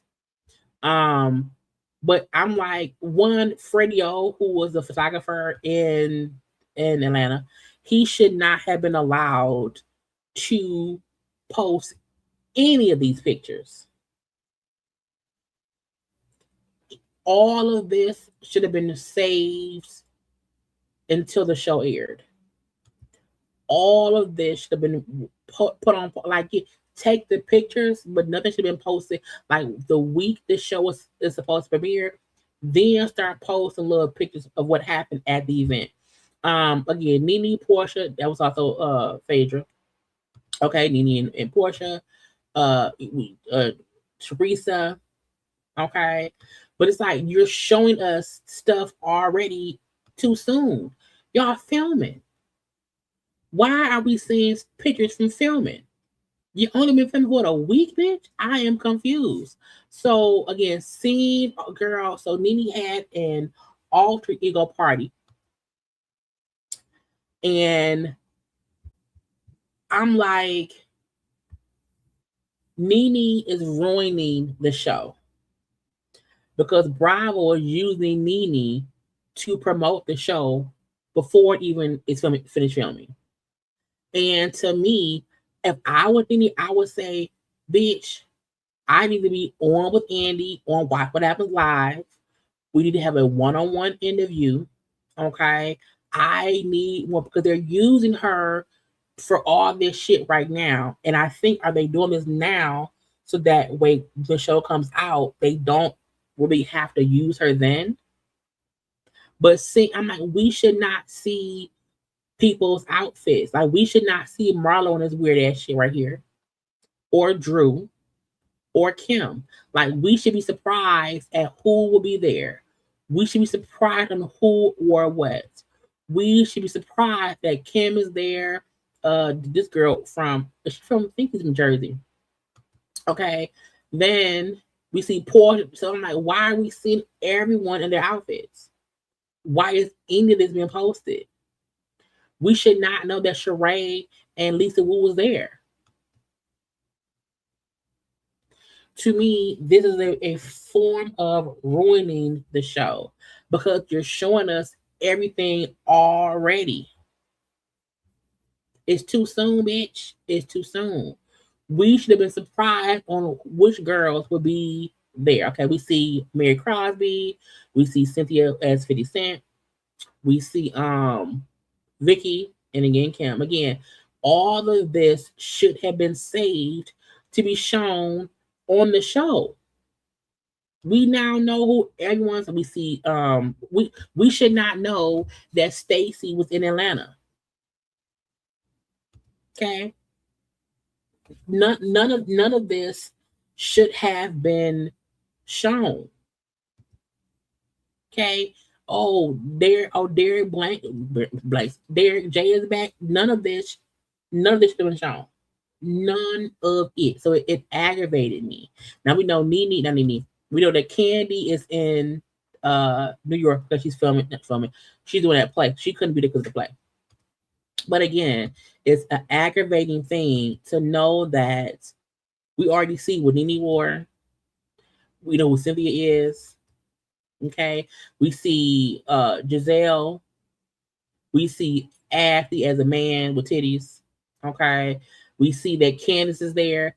And seeing Candace, Giselle, and Ashley together, that all should have been a surprise of who showed up at the thing.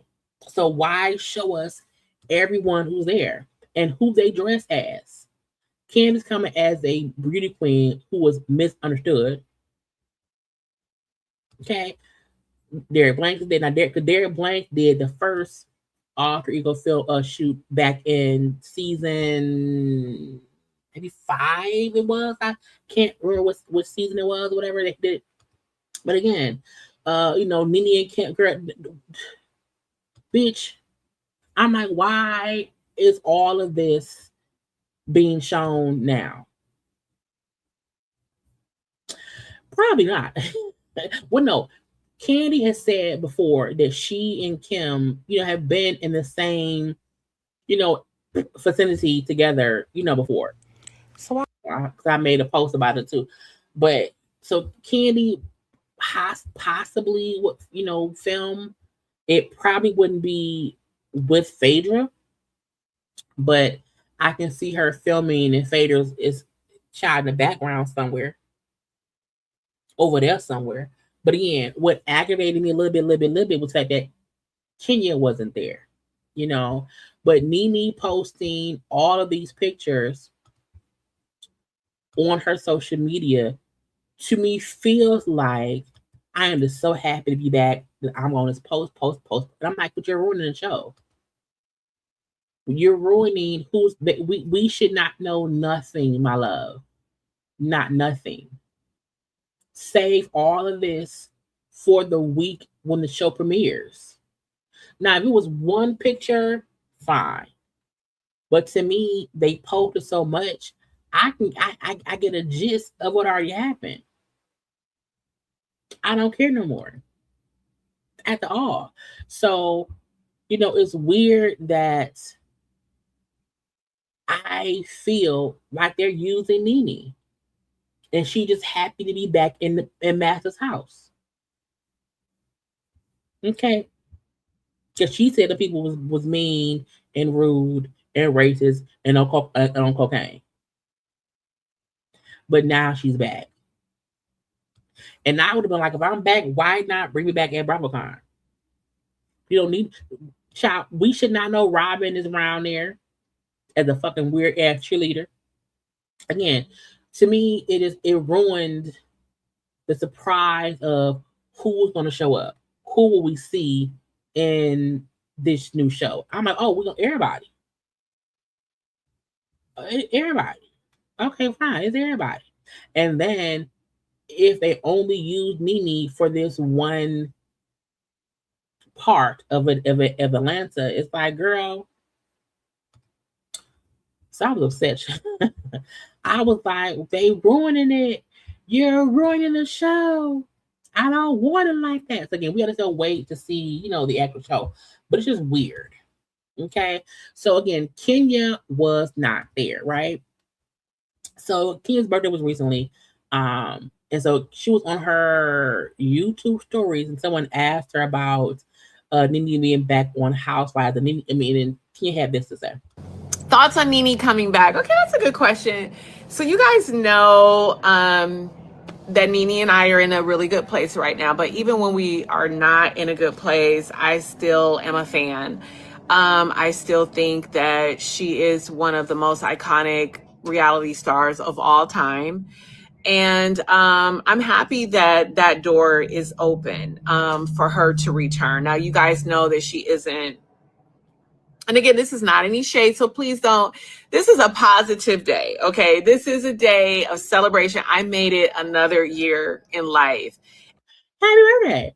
Now, the fact that Nene felt like she had been blackballed, since she left, back in 2020. And the fact that she's back, but now Kenya is kind of blackballed. Because again, at BravoCon, there was no mention of Kenya. Even with this show, there's no Kenya. So I'm like, girl, okay. And it has been a tough year physically, regarding health and things like that for me. So I am not trying to be shady. Other than like lightweight fun shade, I am not trying to tear anyone down. I just literally am answering the questions that you have asked. And please don't read anything else into it. I think you guys know when I'm trying to shade someone. And today I'm not, right? At least not as of right now. Okay, so you guys want to know how I feel about Nene. So she wasn't a part of the main cast, right? So there's the main, which to me is already slapping the face to Nene. And because don't forget, Vicky, who was on OC, was gone from OC for a minute. They then brought Vicky back to OC. They asked her to come back at BravoCon. To me, they asked her to come back because they wanted her on this show. They wanted little link line, right? They wanted more OGs for this show, so they had to bring Vicky back for that. Why not do the same with Nene? main cast that they assembled that consisted of all OGs. And we all know that Atlanta, for some reason, did not have an OG. They used someone that is already on the cast, which we already know right now is Portia. And I still don't agree. I don't agree with Portia being the Atlanta person. I really feel like if it couldn't be Nene, it should have been Sheree. Now I know Sheree has been fired and hired 18 times. Okay. The reason I felt like Sheree would have been perfect is because Sheree is great when she's not having to have some kind of fake life storyline for scenes.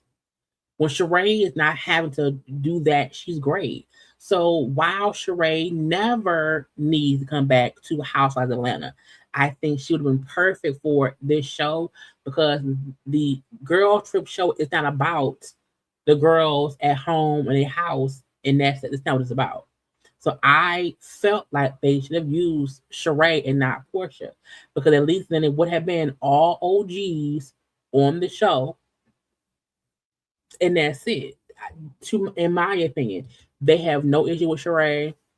Again, they brought her back a time and time again. So again, I get they couldn't do Nene. I get it. I fully understand that part. The next option should have always been Sheree. Simply because you have all other OGs. Portia is not an OG. She came on season 3 or 4. She is an OG, but everyone else, it could not have been Kim. It could not have been Deshawn or Lisa Wu. And to me, Sheree is also good in like little shady, messy ways. Because if you can have Lisa Barlow on here as the person from Salt Lake City, who's boring as fuck, in my opinion, you could absolutely have Sheree on there as an OG. Which is great for her. And I know she had a big overall deal with Bravo or NBC Universal, I'm not sure. So maybe that was like a part of her deal where she, has to be on a certain amount of shows for them because we've been seeing her on a lot, right? Meaning Portia ain't even that interesting.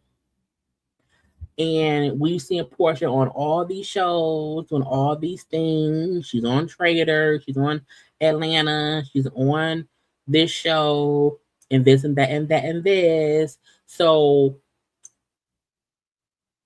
is it a part of her new deal with NBC to have her on so many things? She came season 5. Really? I did not know Portia Williams. Really?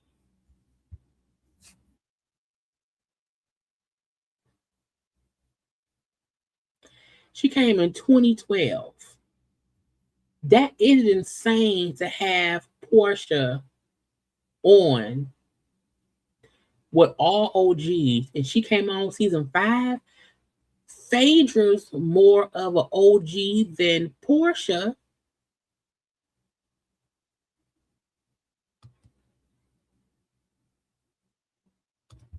Which is great for business and great for her and good for her to be able to negotiate a contract that would allow her to do other projects. But within the family. So when it comes to Nene or an OG from Atlanta, I do feel that Nene or Sheree should have been a part of that main cast, especially when listen, we all love Sheree, whether she's coming or going. We love to see her play with the girls. And when it comes to like having an OG present and knowing that Atlanta was one of the first franchises, we want to see nostalgic, our HOA at its prime. And Sheree was a part of that. Absolutely. And again, as I said before, Sheree should not be back on Housewives of Atlanta. Okay? That ship has sunk.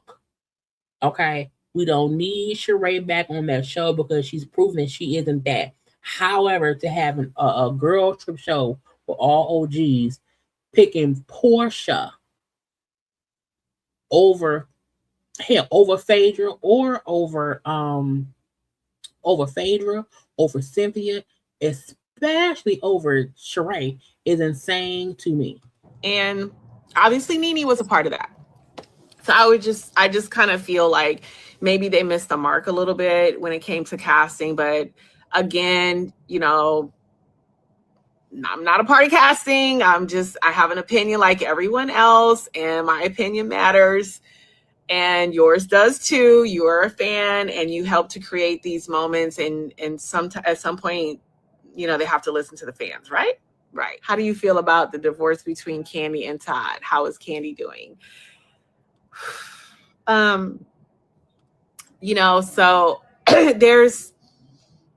I do wonder how much information Kenya has about whatever issues were going on between Todd and Kandi. Because her and Kandi, are cool, are close. I do wonder if Kenya has, if Kenya knows a little bit more than we do based on her response. There's a part of me that's like super sad about that because I'm just such a lover of love, and I want people to just be in love and do well. They have children together, young children together. And I really feel sad about that because I want families to be a family. It's something I didn't have growing up. And I was always an advocate for Todd. I used to tell Kandi, he's good for you. Thank you. So to see them going. I used to tell Kandi, Todd's good for you. Going through what they're going through is pretty heartbreaking. But at the same time, I think women need to know that you need to always be with someone who is a ride or die for you. And if they're doing things and you're trying to work it out and they don't show change behavior, you listen, I've been there. So you, at some point, and women, we give people a lot of chances and we shouldn't. But obviously a marriage deserves more of a chance because the stakes are higher and can you shut that door for me? There are more things. Thank you. There are more things that's going on. Okay, here we go. So how is Kandi doing? She's going through a divorce. It's difficult. And that's hard for her. That was a good response. Meaning, child, Todd ain't shit, but I can't say he ain't shit. But gotta move on things. Also, Kenya's filming something. We don't know what she's filming. It's not anything for the girl trip show. We know it's also not the Housewives of Atlanta. At one point, someone asked her on her live if she would be on the Ultimate Girl Trip show. She said no for legal reasons. Because Brandy filed that lawsuit and Kenya's name in the lawsuit. I think for right now they can't put Kenya on Bravo shows while this is all going on. That's why I feel like Kenya's being blackballed in a way because Bravo is not mentioning her at all. Now, I don't know if she can be on any other NBC shows, any Peacock shows, and maybe that's what she's been over there. I think she was in Dubai for a while, but she's filming something. We just don't know what. But again, girl, fucking people. Okay, lastly, we're gonna get into the Corey Holcomb of it all because I did a short commentary about it the other day. However, that was us just showing the video of Corey Holcomb punching comedian Christina Payne in the face. And it happened back in December of 2024. Now, I don't remember ever hearing about this situation. So I was surprised, like, what the hell, how did he, punch someone in the face and no one knew or heard or no one talked about it. So after we discussed it on my live the other day, I asked him because him watches some of Corey's YouTube stuff. So I asked him, like, what did he say about it when it happened at first? So him, when found the video of Corey speaking about it. Okay. So I want to pull that up. But y'all know first, y'all need to like the video.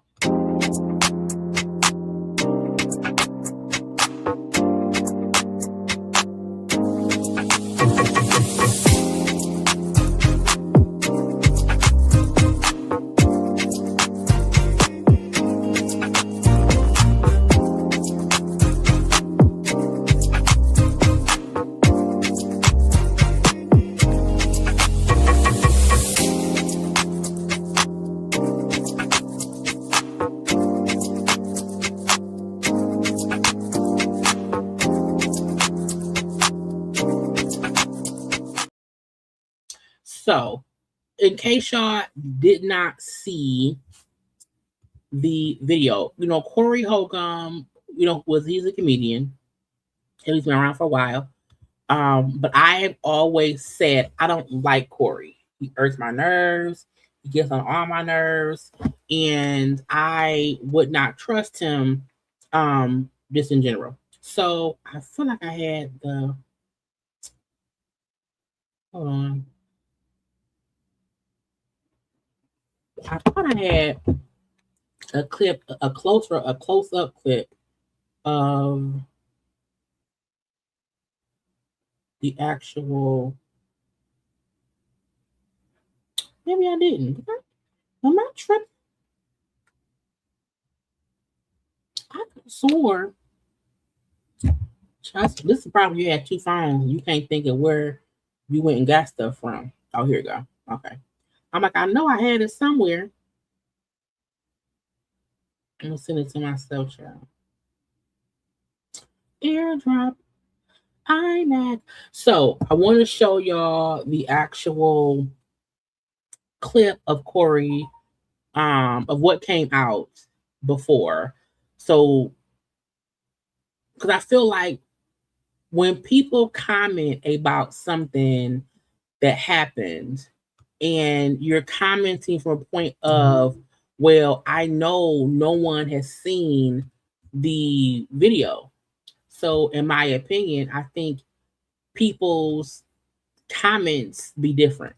Okay.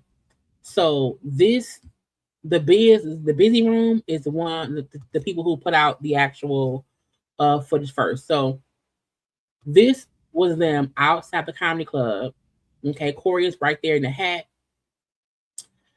facing the lady. The lady's on the other side. So again, they're having some kind of disagreement, some kind of argument or whatever. That is clear. Okay. However, Corey walking up on her and hitting her in the face is what people have, including myself, have a full issue with. It's him literally walking up to her, okay, getting in her face, and then hitting her. Now, when we watched the video of Corey fussing with the Anton guy, and they were fussing in each other's faces or whatever, Corey didn't swing on him. Okay. The fact that Corey did not swing on a grown man who was in his face saying he's a dick sucker. You didn't swing on the man, Corey. Okay. When you were in direct, let me find it. Okay. When you were in direct conflict with this man,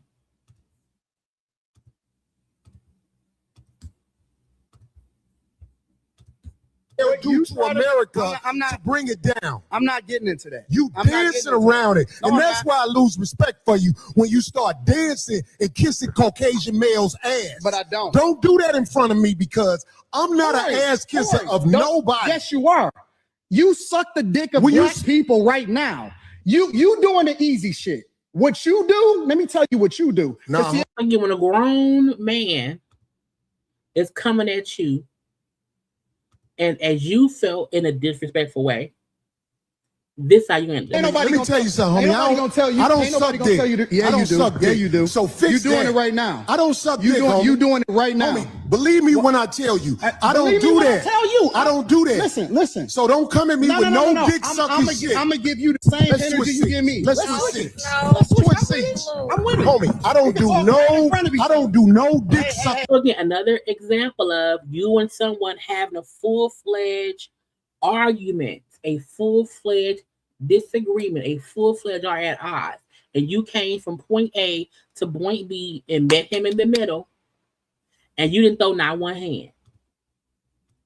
Shit. I'm a motherfucking man. I don't do no dick sucking shit. I don't give a fuck about none Well, of I tell you right what, now. watch that dick sucking shit, cause that'll go bad. Call it what you want. I don't do no dick sucking, You homie. say a lot of shit that I don't fuck with Male do either. You okay, but that gay shit. Oh, you I don't give a fuck about what you talking Hey, homie, I tell you what. I'm right here. Don't put no dick sucking shit.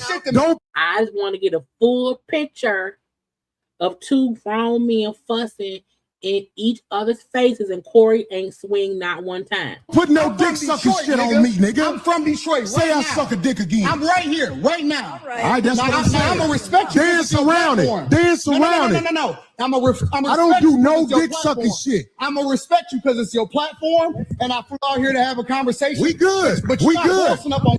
So when two men is fussing over disrespect, and you feel like someone says something that upset you enough to get up out your chair and get in their face, but you did not swing on the man. However, in this situation, when she said something that offended you, you walked up on her and swung on her. So that's who Corey Holcomb is. Okay, period. He walked up on the woman who said something he ain't like, he swung. But the man who said, no, you are, period. Okay, period. So I just need folk to understand Corey Holcomb has two different thought processes when he's fussing with a man and when it's a woman. Okay. So again, this happened in December 2024.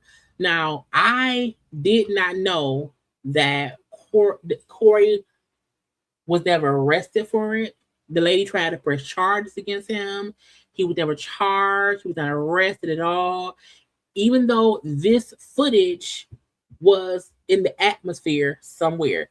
Corey then went to court and tried to get a child.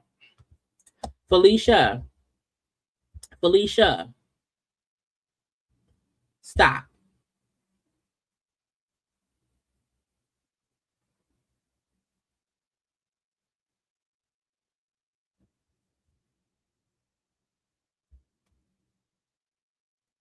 Period. Trying to be like, well, just stop. Just stop. Because there's never a, well, let's explain it away. When we see that he walked up and used his hand and hit somebody in the face. A closed fist, a slap, a nudge, it's all wrong. Period. And I can never understand someone trying to explain away, well, yeah, he didn't hit the man, you know, because he didn't want to lose no money.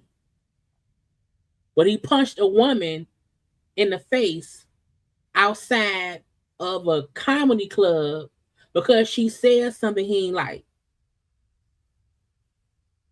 But he didn't close fist hit her.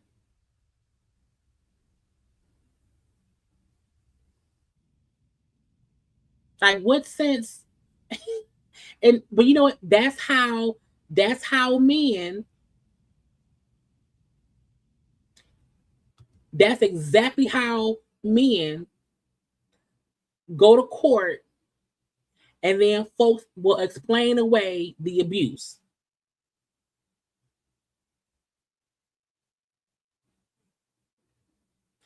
Let's blame everybody else except the person who lost his fucking mind and hit a woman in her face. Yeah. You know, okay, yeah, he didn't want to hit Anton because he didn't want to lose his money. Oh, but he hit a woman outside a comedy club surrounded by people. Yeah, he didn't want to lose any money because that's his YouTube show and he can't fight. Anton said, nigga, let's go outside. You want to know why Anton said that? Because Anton knew we not gonna fight on camera, but we can go outside. I will never excuse away when you see the fact that two people were arguing and one person, when there's 5 feet between two people, only one person walked up and swung. One person walked up and swung on someone. So when grown men have restraint to not hit other grown men, but don't have restraint to not hit a woman, that says a lot about you and your character.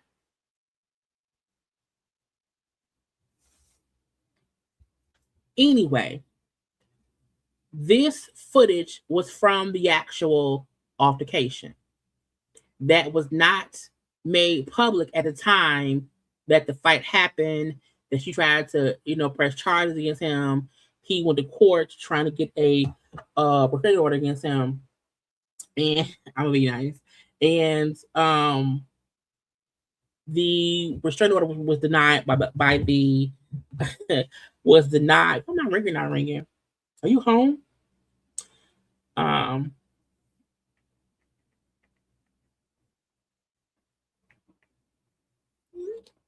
Child. Lord Jesus. So no one really knew, at least I did not know nothing about that it had happened. And it was not until him was like, well, he talked about it on the show. So I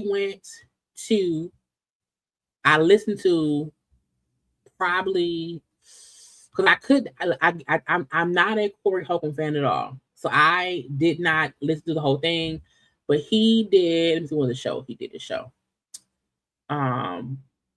Hold on. This show was recorded back on December 17th, 2024. Okay, so he did a whole show on his show where he discussed it and whatnot.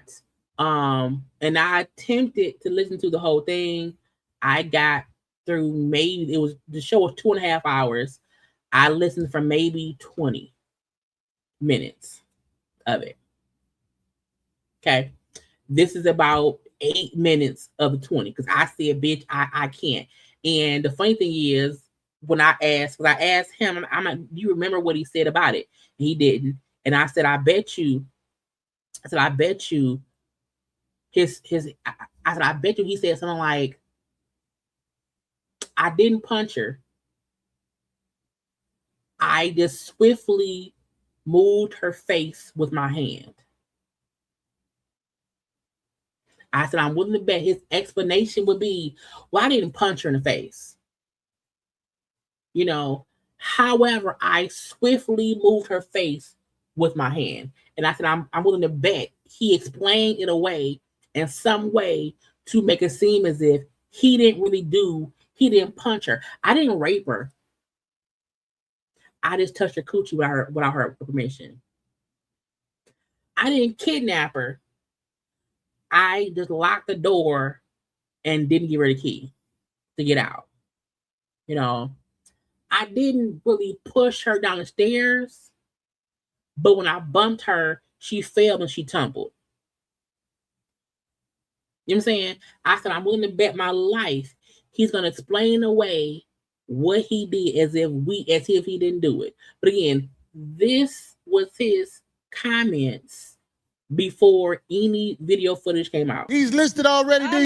We just took the pictures here. We go. Oh. Fair use, commentary purposes. My God, D needs. Oh, wow. Here we go. You know I'm violent against women.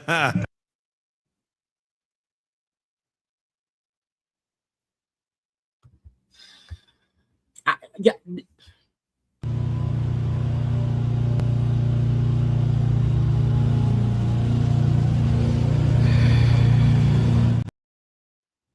Let's go. This show is one of them shows that I really don't like. I had to speed up the voice because I was aggravated. Like, I don't have time for this shit, but this is my outlet to the world, to let the world know what's going on. Because the world gets misinformed with fuck shit all the motherfucking time, because the new thing is to turn a man into a woman-beating criminal. God, that's the new thing. This is the new thing. Everybody, let me just start out by saying this. I have testimony from women I've been fucking over 20 years, and ain't never hit near one of them that hard.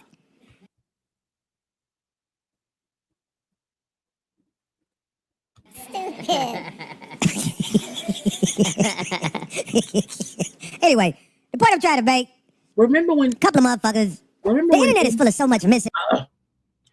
Remember when Diddy went on his IG and said, these allegations, I didn't do that. You know, these things about me ain't true. And then the following week, the fucking video leaked of him beating Cassie ass. Men who sit up on here and say, I didn't do this, they want y'all to believe I'm a woman abuser. I didn't hit nobody. You know, women crazy and blah, blah, all the excuses because no one has seen the video. And to me, information. Don't nobody never know what's really happening until motherfucking a video pops up. And that's what I am so glad that there's a video in front of the Improv that shows everything that is going on. It's a lot of y'all don't even know what's happening. But it is, I am going to prove that some people, when they get jammed up, they lie on other people. They say, it's this. They say, it's that. I am going to prove that a crazy bitch who intentionally wanted to have smoke with me to try to hustle is going around putting out all kind of ugly shit about me. Now, the bitch had a picture of her hand on the internet where it looked like her nails was bleeding. Bitch, what am I, the Cookie Monster? And if you notice, okay, the reason her hand was probably cut up is probably because when you swung and there was all the commotion, her hand could have got hit. It's that simple. Okay, it's that simple. It's a whole fucking melee, bitch. But again, I digress. Bitch, your hand, bitch. What happened to your hair, bitch? The bitch got all. First of all, her stories are so inconsistent. When a dumb bitch lie, a dumb bitch make a fool out of herself every time. I'm just saying. But I'm not gonna get too much into what I want to say already. I have people lined up that will show it's not just Corey Holcomb talking, but people. This is my thing. A lot of people are in the hospital and dead because they either got stabbed by a crazy bitch, shot by a crazy bitch, set up by a crazy bitch. All kind of shit happen with bitches. And usually the women or the crazy bitches is he wants y'all to feel like she's an insane woman who came after me, and so I'm defending myself, but she's crazy. Because crazy women will kill you.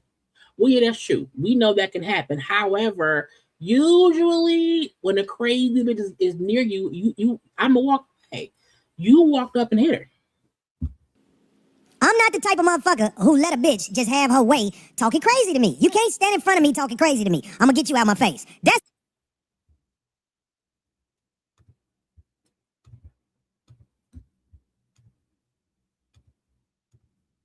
Yo, we good. I did already. I don't do dick sucking shit. Put the microphone right now and go on her back. I don't give a fuck about this shit. Homie, you just running your mouth. I'm not running my mouth. You running your mouth. I don't do no doing dick this shit for sucking the shit. internet. You doing it for the internet. Now, if you want to say your time, no, hold on. If you want to say to America to bring it down. I'm not getting into that. You dancing around it. No, and I'm that's not. why I lose respect for you when you start dancing and kissing Caucasian males' ass. But I don't. Don't do that in front of me because I'm not an ass kisser of nobody. Yes, you are. You suck the dick of black people right now. You doing the easy shit. What you do, let me tell you what you do. Nah, homie, let me tell you something, homie. Ain't nobody gonna tell you. I don't Ain't nobody suck gonna dick. tell you to, yeah, I don't you do. suck Yeah, dick. you do. So fix you doing that. it right now. I don't suck dick, homie. You doing it right now. Homie, believe me when I tell you. I don't Believe me do when that. I tell you. I don't do that. Listen. So don't come at me with no dick sucking shit. I'm gonna give you the same. Hey, now we got the brother on. Okay, there was a brother who is a witness to everything that happened by the comedy club. Both times with this lady, which is not what she said. She wanted to make it seem like it's an isolated incident. No, this is a crazy bitch, and I became one of her victims. There's a lot of people that's victims of this bitch, but this brother was a witness to both things. In fact, the same thing she did to me, she did to him. And I hate putting people on the spot like this, but I gotta tell the truth. I want somebody else to know what happened, because if I say it, it's just my word against hers. Now, I want to make something clear. If me and you have been at odds, we've had different disagreements over time, that don't mean the one time you punched me in my face that is not that is an isolated incident, because you hit me. You hit me. And now you want to bring other people who ain't got shit to do with what happened between me and you into the situation. Because if I cuss you the fuck out on Tuesday, okay, and I cuss someone else out on Wednesday, and if on Thursday I'm fussing with somebody else, but if on Thursday that person walks up on me and punched me in the face, the other two people don't have shit to do with it. Because they didn't punch me.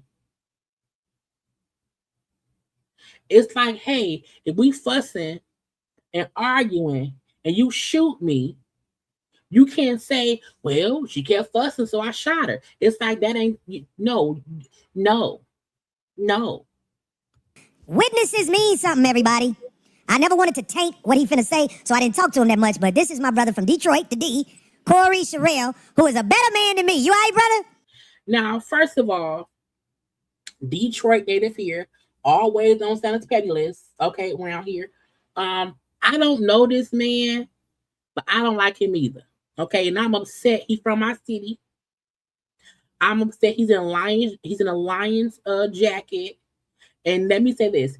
Niggas who do interviews in Lion jackets, you hurt my nerves. Okay? Period. Yeah, I'm good, man. I'm good, man. I'm mad that your jacket look too tight. I'm mad your shirt look wrinkled. I'm mad your chain look little. I'm upset at the painting behind you. I'm mad at it all because you came on this man's podcast to complain because she snatched your phone one time and you didn't hit her?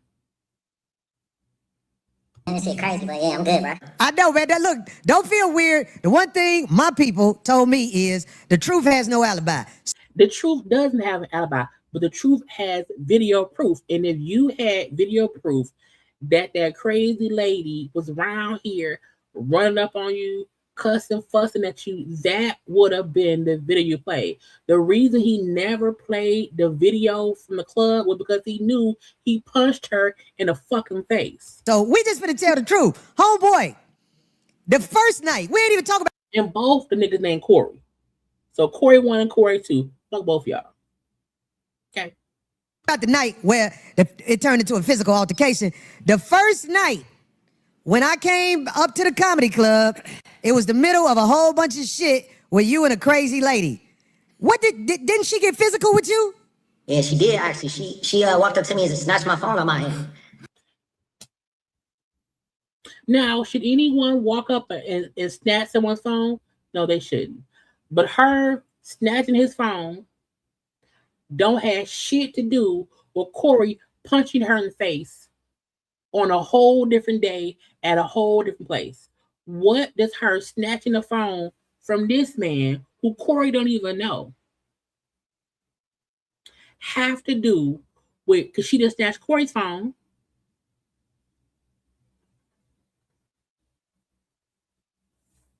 And she was talking crazy about all the men outside, like, you know, saying there was a comedian outside. She was like, can you take a picture of it? So I have the new iPhone. I'm like, yeah, I'll take the picture. And so I taken a picture, and she just comped over, snatched my phone on my hand. I don't have no type of relationship with her. Now, I have a question. Okay, hold on, rewind. Because he said, I don't know her, but she walked up and asked, can I take a picture? And I got the new iPhone. So I took the picture. What the fuck that mean?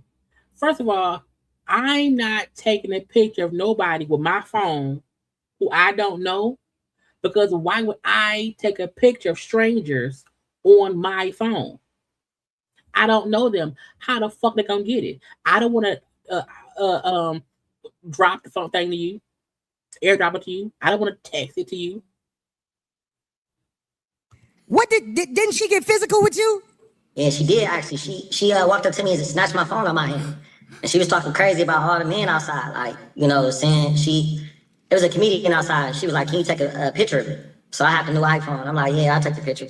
And so I taken a picture, and she just comped over, snatched my phone on my hand. I don't have no type of relationship with her, with anybody out here that I play like that. And so then she's like, girl, do you know him? Somebody sent me a picture of you before. These comedians are weird. I wouldn't keep them outside with my 12-year-old niece. And I just was like, hold on. If you were, did she think you the Chester? So you mean to tell me you went from you don't know her at all, but you took a picture of her on your cell phone. She then snatched your cell phone and called. You can do what you want to do because you're him. He can't. Your jacket fits. His jacket don't fit.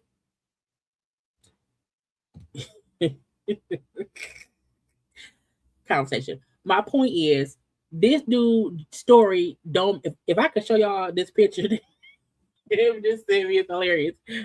Your jacket looks better than his jacket. Just saying, sir. But again, they on some bullshit. Complete bullshit.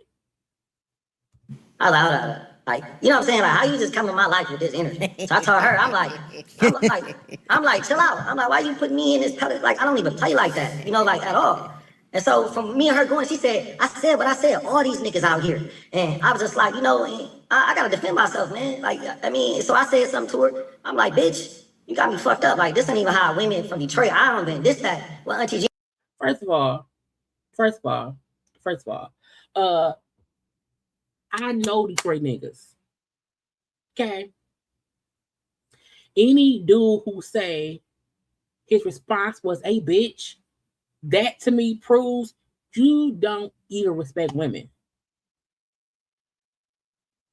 You don't even respect women, because if your point is she's saying all these men out here ain't shit.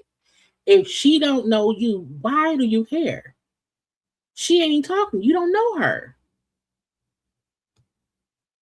Why do you care so much that she thinks the people out there ain't shit, are chest to people? If it ain't you, then walk away. But I have to defend myself because this stranger ain't gonna tell me that I touched kids. So my response to this stranger was, "Hey, bitch, that ain't how." When men respond that way to women, you know the kind of man they are, because you can actively defend yourself against a stranger without a bitch, a hoe, a slut, a trick. I'm like, chill out. I'm like, why you put me in this pellet? Like, I don't even play like that, you know, like at all. And so from me and her going, she said, I said what I said, all these niggas out here. And I was just like, you know, I gotta defend myself, man. Like, I mean, so I said something to her. I'm like, bitch, you got me fucked up. Like, this ain't even how women from Detroit, I don't even, this, that. Well, Auntie Gina say this is that motherfucking a dry pussy behavior. Right. Not dry pussy behavior. Not because she think all y'all niggas ain't shit, which 2 Corys in the video ain't shit. Okay. Now because she think y'all ain't shit, her coochie dry. Why, girl? That ain't first of all, that ain't no kind of saying. Okay, it ain't no kind of saying that we say here in Detroit. Okay, don't know why you say, "Oh, that's some dry coochie shit." No, your auntie was a hoe. Okay, fucking for dollars. Okay, that's the only way she discussing dry coochie. I'm just saying. You don't act like that, dog. Like women that the women that I interact with, they cool with being in their feminine energy. We outside roasting. We are. But if we have to turn up because you niggas ain't shit, we do that too. Don't make it seem like women in the D are just, oh, we just so kind. No, if we have to turn on our alpha female energy, what you want to do? But if she's saying these, to me, y'all are weird. Okay, to me, she felt y'all weird ass energy. To me, her point was, these niggas out here is flawed. Okay, these niggas out here, I keep telling y'all, I don't trust Corey in a room with naked coochie. Y'all are weird. Period. I can count on one hand how many women I've seen out there, even in our atmosphere. They really just watch us because we can handle it. It's you know what I'm saying? We ain't really out there trying to. So I haven't heard nobody but her say, "Yo, mama." She was talking about my mama, man. Like, you know, in my comedy, you share what you go through in your comedy. She like, your mama's a crackhead. That's why you went to prison. Just like all over me telling her I got a problem. I mean, if your mama was a crackhead and you went to prison, I mean, where's the lie? And if y'all outside cracking jokes as comedians do, your mom being a crackhead would be a joke. And you being a felon would be a joke too. So I'm not allowed to say, hey, I don't play like that. Hey, Corey, do you ever go back and forth with her like how we go back and forth joking? Have you ever gone back and forth with her joking? Never. I've never seen. So you out there arguing with strangers. Let's be honest, okay? So you're really out here arguing with y'all. People in Detroit, we're not fussing with strangers. We not. If someone's saying some off the wall shit about a crowd of people, we like, man, I'm over here with that. Like we're not engaging in conversation with strangers because we don't even care. I don't know you. You ain't talking to me. So my thing is, are you really from Detroit or East Point? Are you really from Detroit or from Hazel Park? Are you really from Detroit or you from Frampton Hills? Your beard look like you from Hamtramck. Just like all over me telling her I got a problem. So I'm not allowed to say, hey, I don't play like that.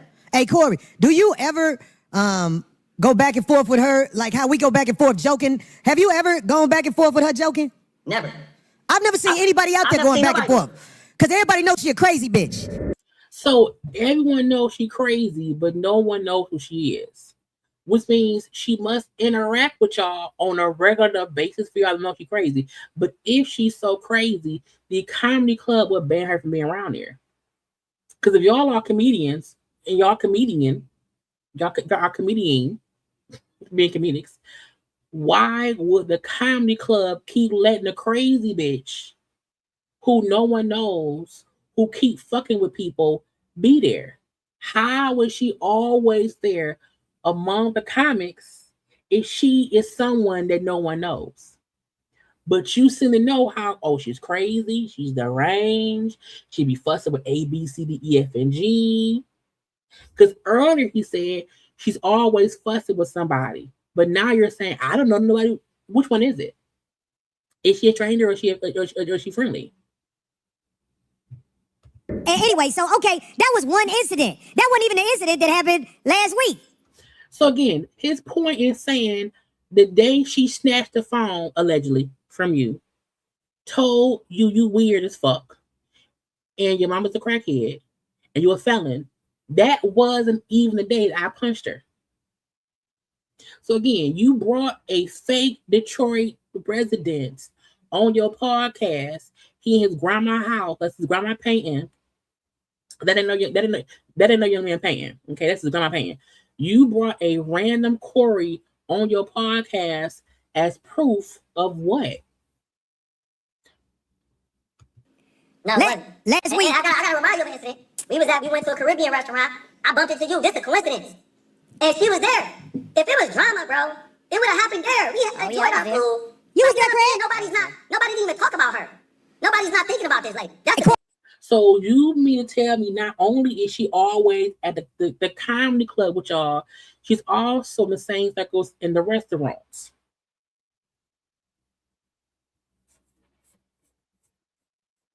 So no one is saying, y'all, why does the crazy lady who no one know, why she always around us? Why does everyone know this? Okay, whatever. I'm so glad you brought that up, Corey, because see, that's why this past week when she was doing that thing to start some shit with me, that's why I was like, man, what is the problem? What's going on? Because I thought that shit, I was like, fuck it, it's over. But you brought up the incident when we all was at the restaurant, and you happened to come in there, and she was over there, but she was quiet that day. Maybe we all at the restaurant. Meaning, so y'all be hanging out. She'd be around y'all. Meaning she's a fellow comedian. she was on her meds. That's what I'm saying. What can we say? But this past week at the Improv is the main one that I wanted to ask you about. Didn't I tell her what we found out now to be her husband at least 3 times? Hey man, come get your bitch. Did I say that? And he tried to, and she did too. It's on video that she tried to. It's because all that's on video. It's on trial when he tried to pull her away, and the bitch was like, just like you said. I'm glad this is on video. What a video at?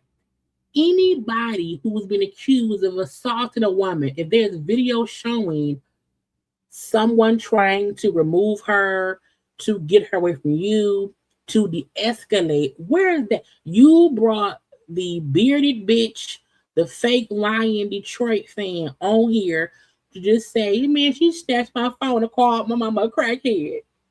They called me a chest child molester. That's it. That's it. But you didn't want to put up now a piece of footage that showed what your version of what happened. This bitch talk about a video where I'm a woman beater, but we gon' see, bitch. I got that bitch out my face. Because I ain't the type of nigga who can let a bitch just be in his face talking crazy. I'm just not that kind of guy. I did everything I could to de-escalate it because this is the second time it happened. But the bitch is acting like, oh, a nigga just did something to her. No. Him talk again. The reason I clipped the clip in here, remember y'all, when he did this video a year ago, again, this video was done on December 17th, 2024.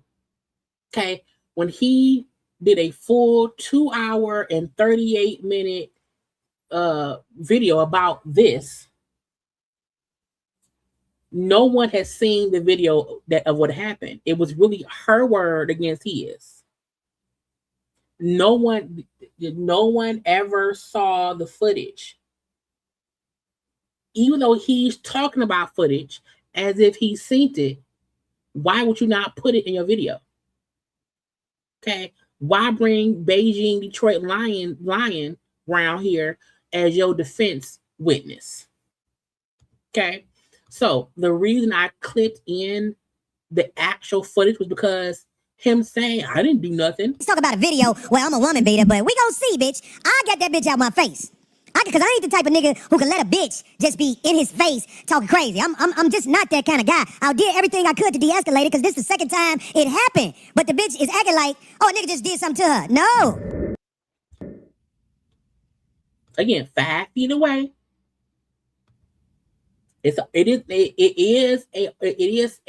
They're arguing. You can see that. However, she ain't nowhere near you. And it's all, let's see, 1, 2, 3, 4, 5, 6, 7, 8, 9, 10. It's at least 12 people in the whole area. Meaning, y'all having whatever disagreement. Okay. However, there's plenty of space to where she ain't nowhere near you in your face at all. And you walk up to her in her face and made sure to take the cup out your hand to swing. But the bitch is acting like, oh, a nigga just did something to her. No. Cup is in the swinging hand. Okay. Let me take the cup out my swinging hand to swing on her. Cause who make their hand be free? Someone finna swing on somebody. Your man was out there. So let me ask you this. Do you remember after everything happened, didn't that bitch say, this what I wanted to happen? Am I lying? That's the first thing she screamed out, man. It was. Now remember when he first came on, he said, I haven't talked to him about what happened. So how do you know what he heard her say? How do you know? Everybody looked at her like, what? Like, she's waiting for this to happen. I'm like, what? That man, you don't even know. See, it's like, most people don't have witnesses. Unfortunately, when you get into it with somebody like a female, it be people at home. Like if you get into it with your lady and it's a domestic situation, it's your word against hers. This bitch cuckoo. I am about to destroy this bitch today. Not because I got time to do it, because I have to do it. This a lying ass bitch.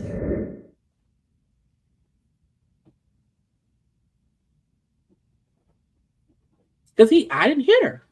I was trying to de-escalate the situation. I was trying to stop her from attacking me.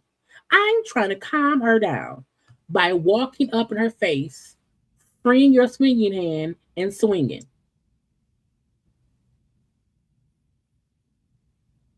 Now, I just wanted to say one thing, man, that was weird. That I just want to put. You better than me also, because that bitch knocked that phone out your hand. I don't know what would have happened if that bitch did that to me, but I'm just saying.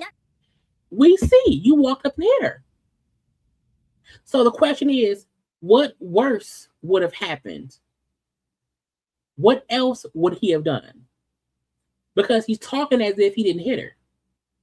He's talking as if he never hit her. He's talking as if, oh, she's the crazy one. Okay. Man, I don't know what's going on, dude. Because like this, but the thing that was the most weird. The lion around here who gotta be from Pontiac and not Detroit. Okay, you're fucking up the story, sir. You're lying in a too tight lying jersey under your grandma's picture. The thing, man, is the disrespect she was just speaking on your mom, dog. Like, man, that bitch online talking about my mama ain't shit, my dick ain't shit. Bitch, I don't know. If your look. I don't know your mama. Okay. However, based on who you are as a person, if we fussing, I would also say your mom ain't shit, your daddy ain't shit, your dick ain't shit, your kids ain't shit, your head ain't shit, nothing about you is shit. I don't like you, your face, your throat, your nothing. Oh, you like that? The reason why I say this why it was weird is because like you didn't even say that. Like usually something said to make somebody go there. She said whatever, dog. Your mama. She's like, she was foaming at the mouth, bro. We were just looking at her like that bitch was dope sick, nigga. I'm a fan. I done seen dope sick motherfuckers before. I believe the bitch was dope sick, like she is in a lot of situations, which I'm approve. But anyway, now she a dope addict. Now we know the lion mama was a crackhead. Now you want to say that she's a dope fan. And now the lion want to say, man, you know, again, they're talking as if she just rawr and attacked. And that ain't what happened. Hey, this bitch online acting like, hashtag TMZ, hashtag everybody in the world. Bitch, get your thirsty ass out of here. At that point, that's when I stopped watching.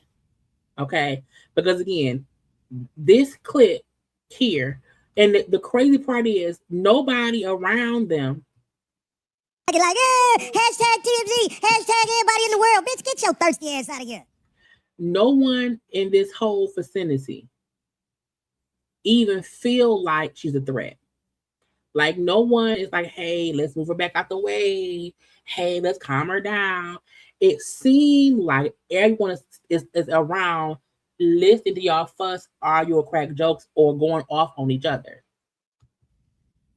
It seemed like she is upset, saying whatever to you. Oh, you know what I'm saying? And you got your feelings got hurt. Your dick is hurt. Okay. Free my hand to swing. Walk up and swing. Okay. So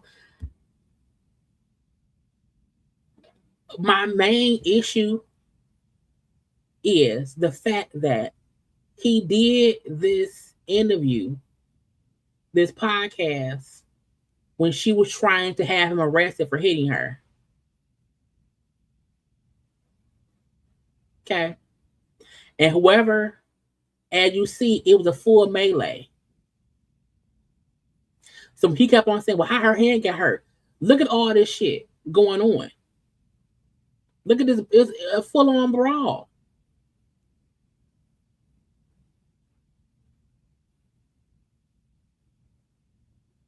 Period. So my issue is the fact that he did a full-fledged 2-hour podcast calling her a dumb bitch, stupid bitch, crazy bitch, drugged out bitch, this bitch, that bitch, and who bitch. Did all that talking on his podcast. And in my opinion, he knew damn well he hit her. He knew he punched her. He hit her. He swiftly used his hand to move her face out the way. He knew he did it. He also know people don't believe women. Because why was he never arrested? He hit her in the face. Period. Period. He hit her in the face. Now, what I also did not know is when all of this happened last year, y'all think about a lion. Okay, I don't like his ass either. When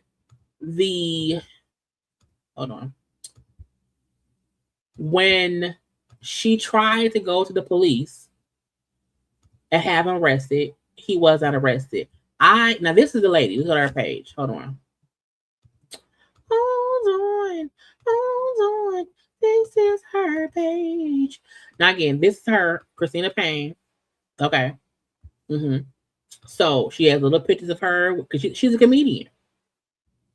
She's a regular comedian around here doing sets and whatnot with the people in the comedy clubs as other comedians do. You know, they always try to be hanging out and whatnot, party, blah, blah, blah. Okay. She was on Jennifer Hudson show recently and whatnot. Okay. So the more that he tries to make it seem like she is someone who no one knows, she's on tour with Brandon T. Jackson, who's also a comedian as well. Okay. She has shows and whatnot. So the more he tries to make it seem as if, oh, she's a crazy dope fiend bitch who wants attention and wants to be around people. Okay. But she on her own page, okay, she just around here. You know what I'm saying? So I feel like even trying to have the narrative that she's a dope fiend, crazy, deranged person who no one knows, and she only wants attention, and she wants to be put on, and bloppy boppy bloop, and she out here living life, being a fucking comedian.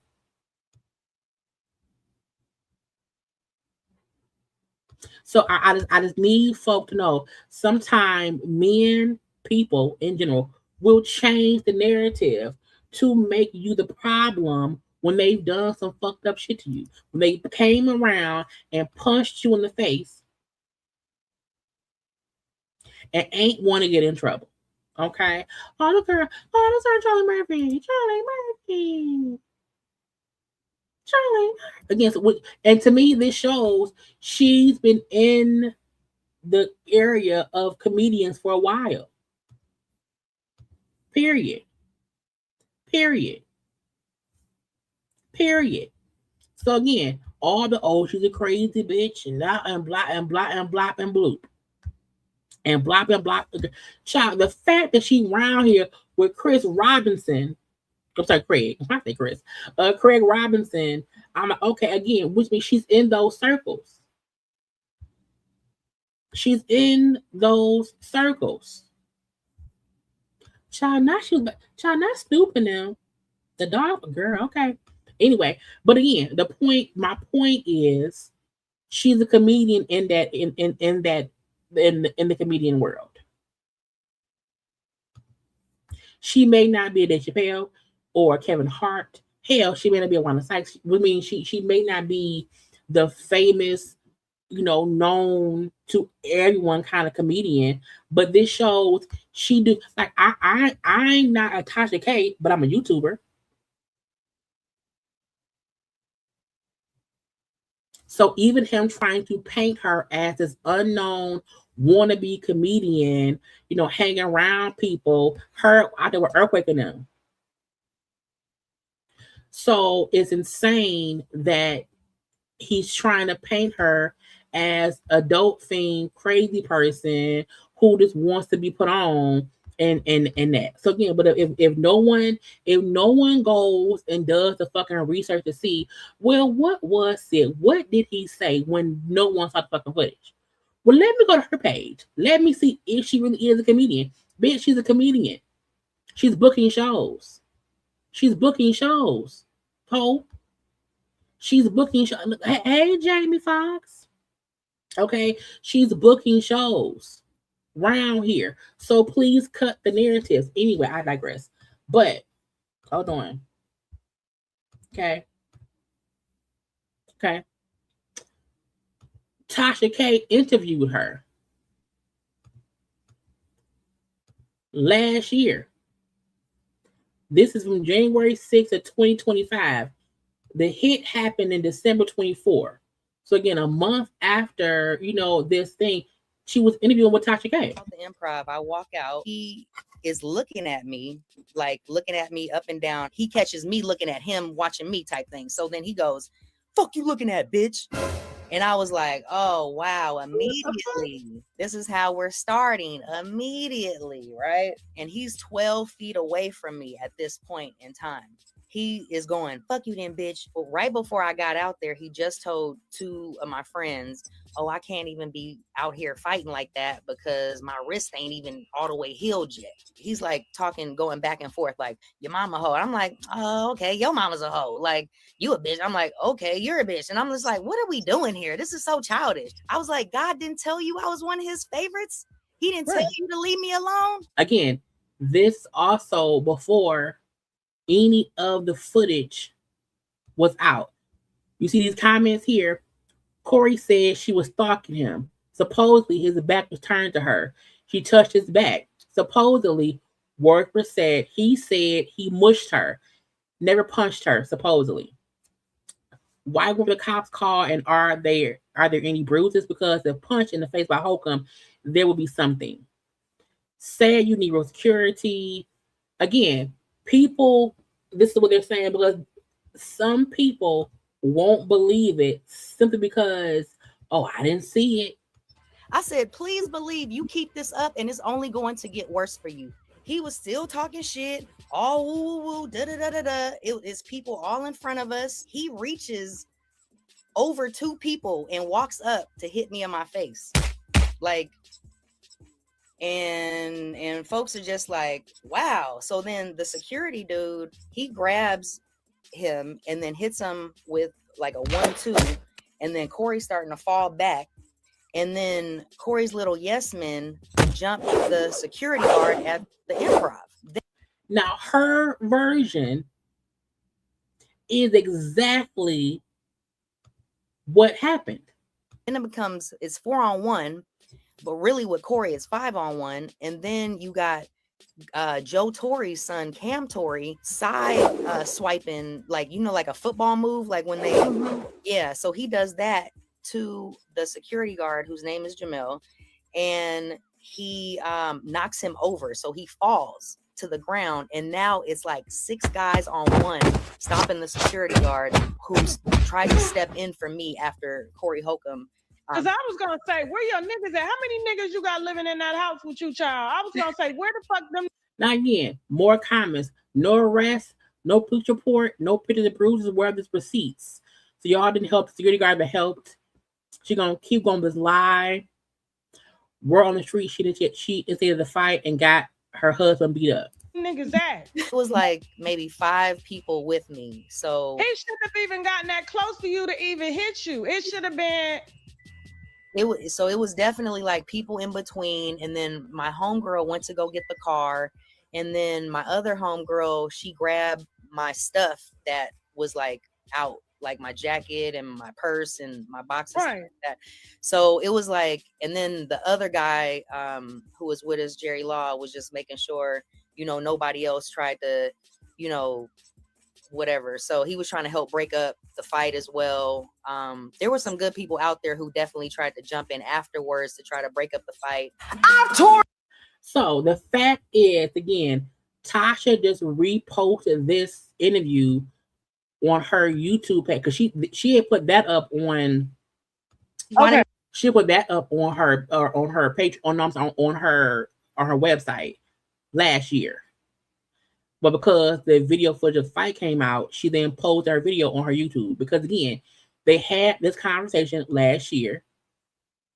She didn't lie. What she said a year ago is exactly what's on the video. And what Corey said last year is a fucking lie.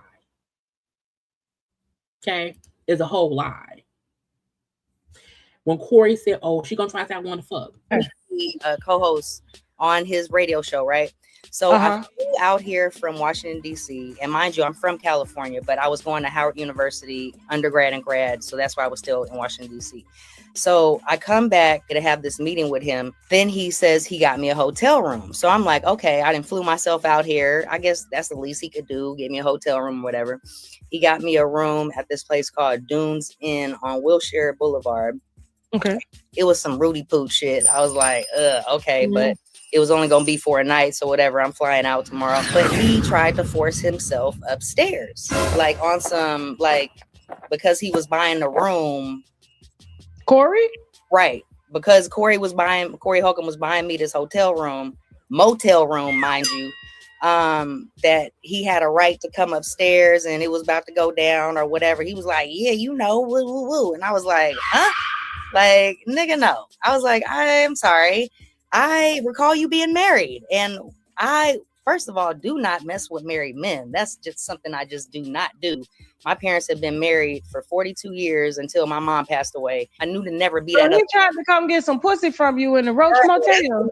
He really thought he was about to get some because you light skinned. He was supposed to put you in the Hilton. Now she light skinned. Natasha, stop being a colorist. Nigga. I am also Filipino, okay? So that's why she ain't even all black. Right. So that's exactly. That's why I was like, that fuck. Go ahead. Wanting to fuck somebody at a goddamn Roach Motel. And she's half black and Filipino. Nigga. At the end of the day, I believe her. Because when there was no video proof, her story matched the fucking video. Yes, Corey tried to get ahead of it. A year ago, he tried to get ahead of it then. Again, I did not know any of this shit happened last year or the end of 2024. Okay. Now, some people was thinking like, well, why did it come up now, a year after the fact? Now, hold on. What's up, Jamel? Hey, How you doing? I'm good. Because Christina said the security guard is the one who jumped in, who swung on Corey. We hear you out here protecting women out here from being harassed, by men. Protecting black women, but all women deserve to be protected, but especially the melanin enriched. The whole thing was definitely unfortunate, but I had to step So you got jumped by Corey and 4 other of his his booty bandits. That's a good way of putting it. Corey Holcomb, Dick Riders, I believe, is a hashtag that's out there. Hey, people were saying they had to secure the bag, they got to protect the money. Nobody on tour. I was really surprised, to be honest. Corey Holcomb is a large individual. Okay. This is these are going on sale. Corey Holcomb hates women for free. This is just the Corey Holcomb hates women, but there are some other. And Corey Holcomb does hate women. He may fuck them as well, but he hates women. You should have just said Corey Holcomb is gay. Oh well, hey, that too. With 3 exclamation marks. Yes. Okay, go ahead. We can definitely print some more out. But But I was really surprised by the comedy community and how they reacted, given the fact that he had stepped out of his mind, really his sanity, and punched Christina, not just anywhere, but in front of the improv. And not just in front of the improv, but in front of the front door of the improv. So this is literally the one of the most visible places that you can be in Melrose. And I would think that people would have stepped in to at least put him to the side, to protect Christina, to let him know that what he had done was wrong. But instead, they had the exact opposite reaction and did everything they could to protect Corey from me. Meaning, they also did not make the video footage available. Because again, she tried to file charges. And they didn't press charges, even though she went down there trying to do that. Which is why she was doing, interviews about, hey, he punched me in the face and no one is doing anything about it. Oh. Okay, proud hashtag Corey Holcomb Dick Rider. So you got shirts for the game. It's free for certain people. This is hilarious. So I can see you still got all your teeth. So obviously they didn't get no licks in. If you had 5 motherfuckers. No, that's what was is interesting about watching a lot of the words that Corey Holcomb has used on his show and in the aftermath. Because as we watch, she's a crazy bitch, a doped out bitch, a lying bitch. For someone that at least he talks about truth and standing on truth and 10 toes this and that, but he has definitely not told the facts of the matter. I'm 6'4", 165 pounds, and he definitely needs to the all right, yeah, all right then. Okay. You in shape, unlike Corey Holcomb. You ain't got no fat sitting around your heart. You ain't got no fatty liver.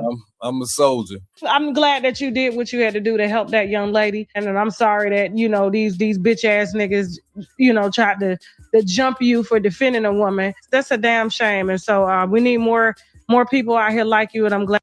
So again, the video footage. Okay. The fucking video footage of all of it going down. Of them being outside in front of it. We see dude right there with the hoodie on. That's the security guard who fought back. Their accounts of what happened exactly match what happened that day. Without the footage being put out, Christina's point of view and the security dude point of view matches is Corey is a woman-hating individual who absolutely punched, hit, mushed a woman in the face. It don't matter if it wasn't a hard, it don't matter he didn't knock her out. It don't matter he didn't black her eye. It don't matter if he didn't knock her to the ground. What we saw was him walking up and hitting her in the face. Period. It don't matter if you stab somebody or shoot somebody or drown someone. If you kill them, you kill them. The matter in what you commit a crime, it don't matter. The crime was still committed.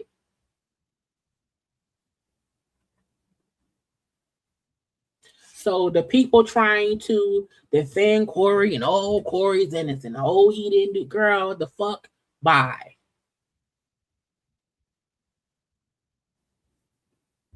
Anyway, y'all, we've been here over 3 hours. Okay.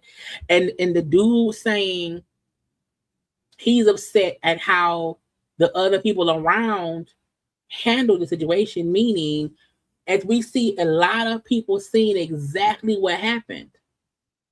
They seen him walk up and hit her in the face. And the reason no one probably has spoken out was because they know he did it. So they don't want to say, yeah, he did it, but they also don't want to say he didn't do it. That's the get you gotcha. No one wants to say, well, yeah, he did it. They also don't want to say he did not because they know he did. So they're going to not say nothing. And it left her to be the one to have to, defend herself and still be called a liar until when? Until the video came out. Again, Puffy told y'all, I didn't abuse nobody. This lawsuit by Kathy is crazy. I didn't do nothing. I am innocent. I am innocent. And then we saw the hotel footage.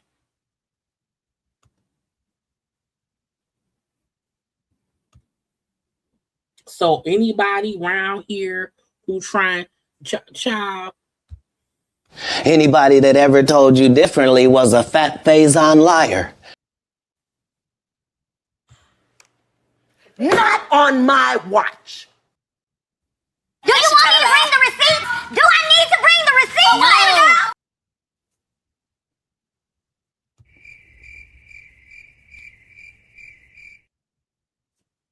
And any Corey Holcomb supporter defending him, mushing, hitting, slapping a woman.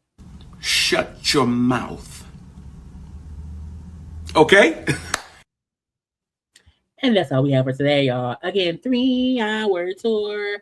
I'm tired. My throat hurt. Y'all, please make sure you are liking the video. Subscribe to the channel and like, comment, subscribe, share, all those good things. Make sure to check out the other content on my channel. We are always having good conversations around here. So again, go watch it. Go watch it. Always go watch it.